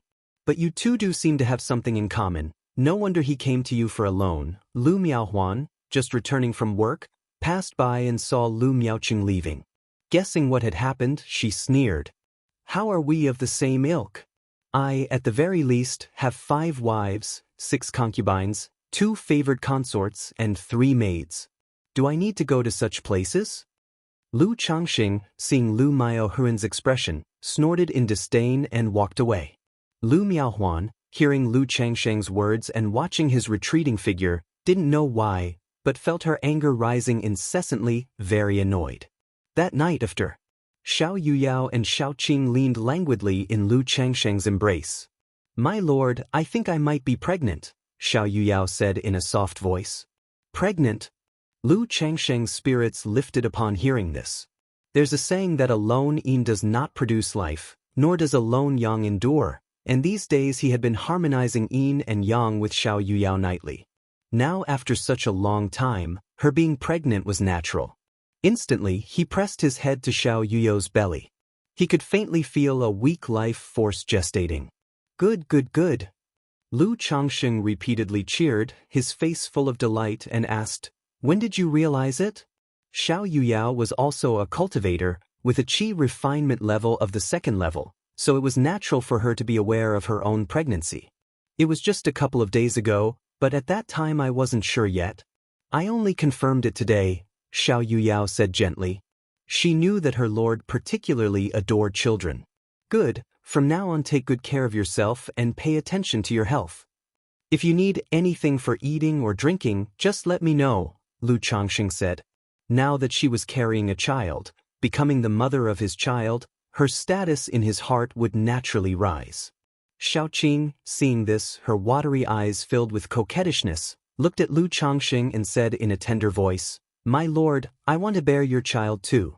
Good, good, good, bear one. Lu Changsheng drew Xiaoqing close and agreed.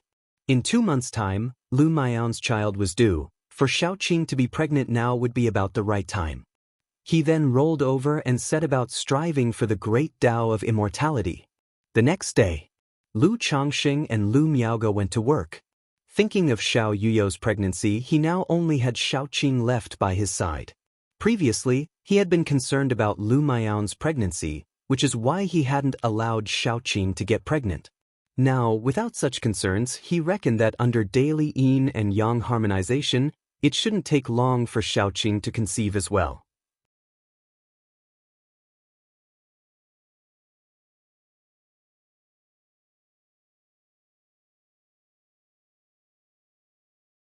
Chapter 96. All right, I was wrong, okay? So, even if he were to buy ordinary maids without a spiritual root, the money he had would hardly suffice. Because if one were to buy maids, naturally one could not just buy one or two. If buying, one should buy many at once. And with the increase of maids, the matter of renting a house also had to be put on the agenda. Alas, wealth and companions are needed in the practice of the law. Wealth and companions are needed in the practice of the law. Indeed, no matter where you are, you need to have money. If it wasn't for my talisman-making skills, these years, having stored so many talismans on me, the very thought of cultivation would be extremely difficult. Lu Changsheng shook his head and sighed, deeply sensing the difficulty of cultivation. If it was already like this for himself, how much harder it must be for other ordinary cultivators, he thought. After giving Lu Miaoge a quick heads-up, Lu Changsheng left the house and, after disguising himself, went around to several spiritual talisman shops and sold almost 200 talismans. This time selling talismans, he was even more cautious and did not go to the shops where he had sold talismans before to avoid being noticed by someone with ulterior motives. Sigh, this is ultimately not a long-term solution. A few more times, I would have visited every spiritual talisman shop in the Nine Dragons Market, and I might end up drawing the attention of someone with ulterior motives. In the inn, Lu Changsheng checked himself with a purification talisman, making sure he wasn't being watched, and let out a sigh of relief. The Lu family's spiritual talisman shop purchases talismans outside every month. In a few more months, the young lady won't be at the spiritual talisman shop every day, and by then, I will be fully in charge of the shop. At that time, depending on the situation, I can sell the talismans I have through the channel of the Lu family's spiritual talisman shop, without having to run around like this, worried about being watched. Lu Changsheng's eyes flickered. He had thought before about whether he could sell his own spirit talismans through the Lu family's spiritual talisman shop. And this month's observations made him feel it was increasingly feasible. All he needed to do was to forge a supplier, as long as the goods provided were fine. Once the shop was under his full responsibility, such a thing would be easier than ever.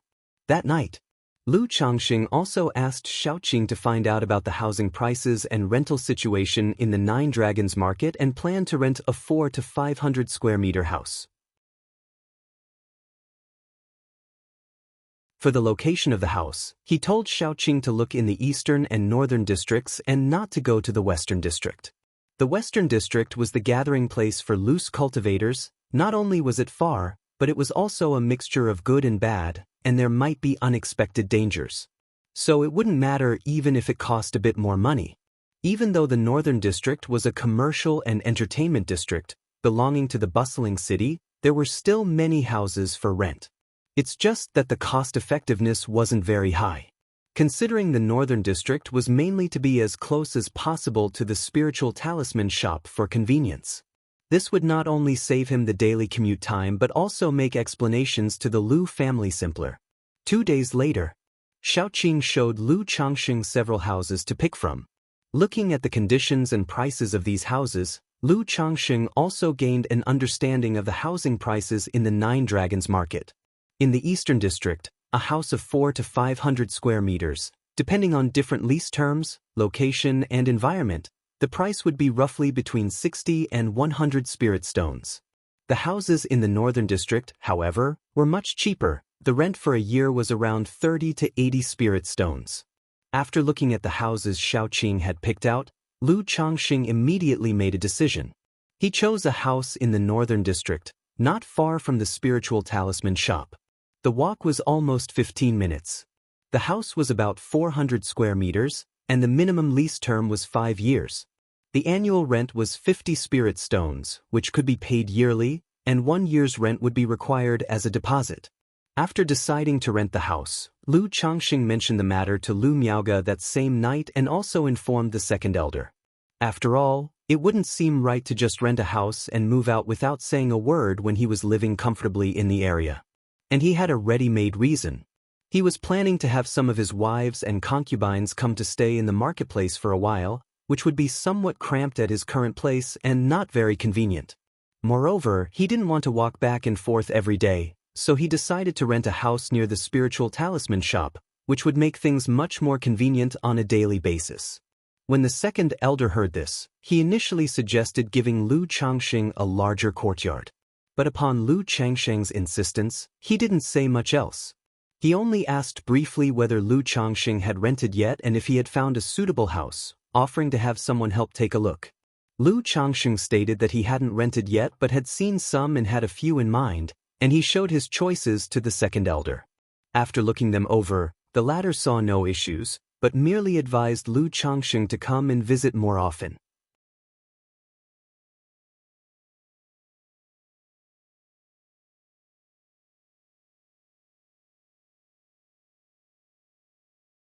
Chapter 97. Lu Changxing, a full-time artisan. _1 After moving, Lu Changxing cast a spell to do a simple sweep of the house and the yard. This house only has a basic soundproofing formation. It seems he'll need to buy a few small formations later. Lu Changxing observed the situation in the yard and thought to himself. Even though Nine Dragons Market had good public order, it still couldn't compare to living in Qingzhou Valley's Lu family compound in the Eastern District. He still needed to be cautious and have some security measures. Otherwise, what would happen if he was not at home and his wives encountered danger while at home? Moreover, these small formations could be taken along and reused after purchasing when moving houses in the future. The next day, before going to work, Lu Changxing gave Xiaoqing 20 spirit stones. He asked her to buy some spirit rice, spirit vegetables, and spiritual materials to store at home. Now that he had Xiaoqing, a spirit cooking chef, he could enjoy better quality food. He also asked Xiaoqing to prepare lunch for two and deliver it to the spiritual talisman shop around noon. On his way to the spiritual talisman shop, Lu Changxing saw an array shop and went in to inquire about the prices of small formations, formation implements, and array plates. As for the formation implements, there are formation flags, array plates, and formation eyes as part of the set, and the specific cost depends on the area you want to cover. The shopkeeper of the formation shop began to introduce. Subsequently, Lu Changxing asked how much the formation implements would cost for a yard of around 400 or 500 square meters. There are many types of formations.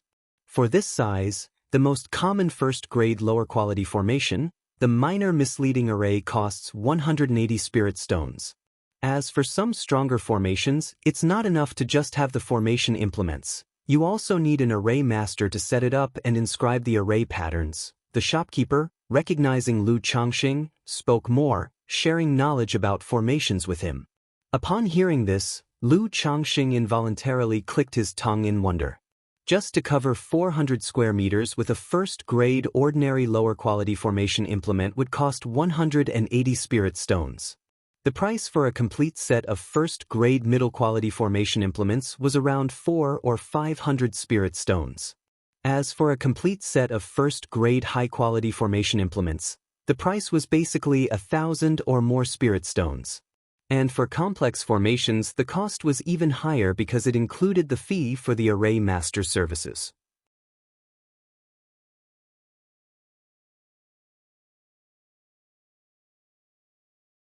The door was opened by a little girl around 11 or 12 years old with chubby cheeks, 2 buns tied with ribbons on her head, and wearing a pale blue ruchuan. The little girl was incredibly cute, with long eyelashes fluttering and her clear, distinct eyes looking up at Lu Changxing as she asked in a crisp voice. "I'm the neighbor who just moved in next door. I've come to visit. Is your family elder at home?"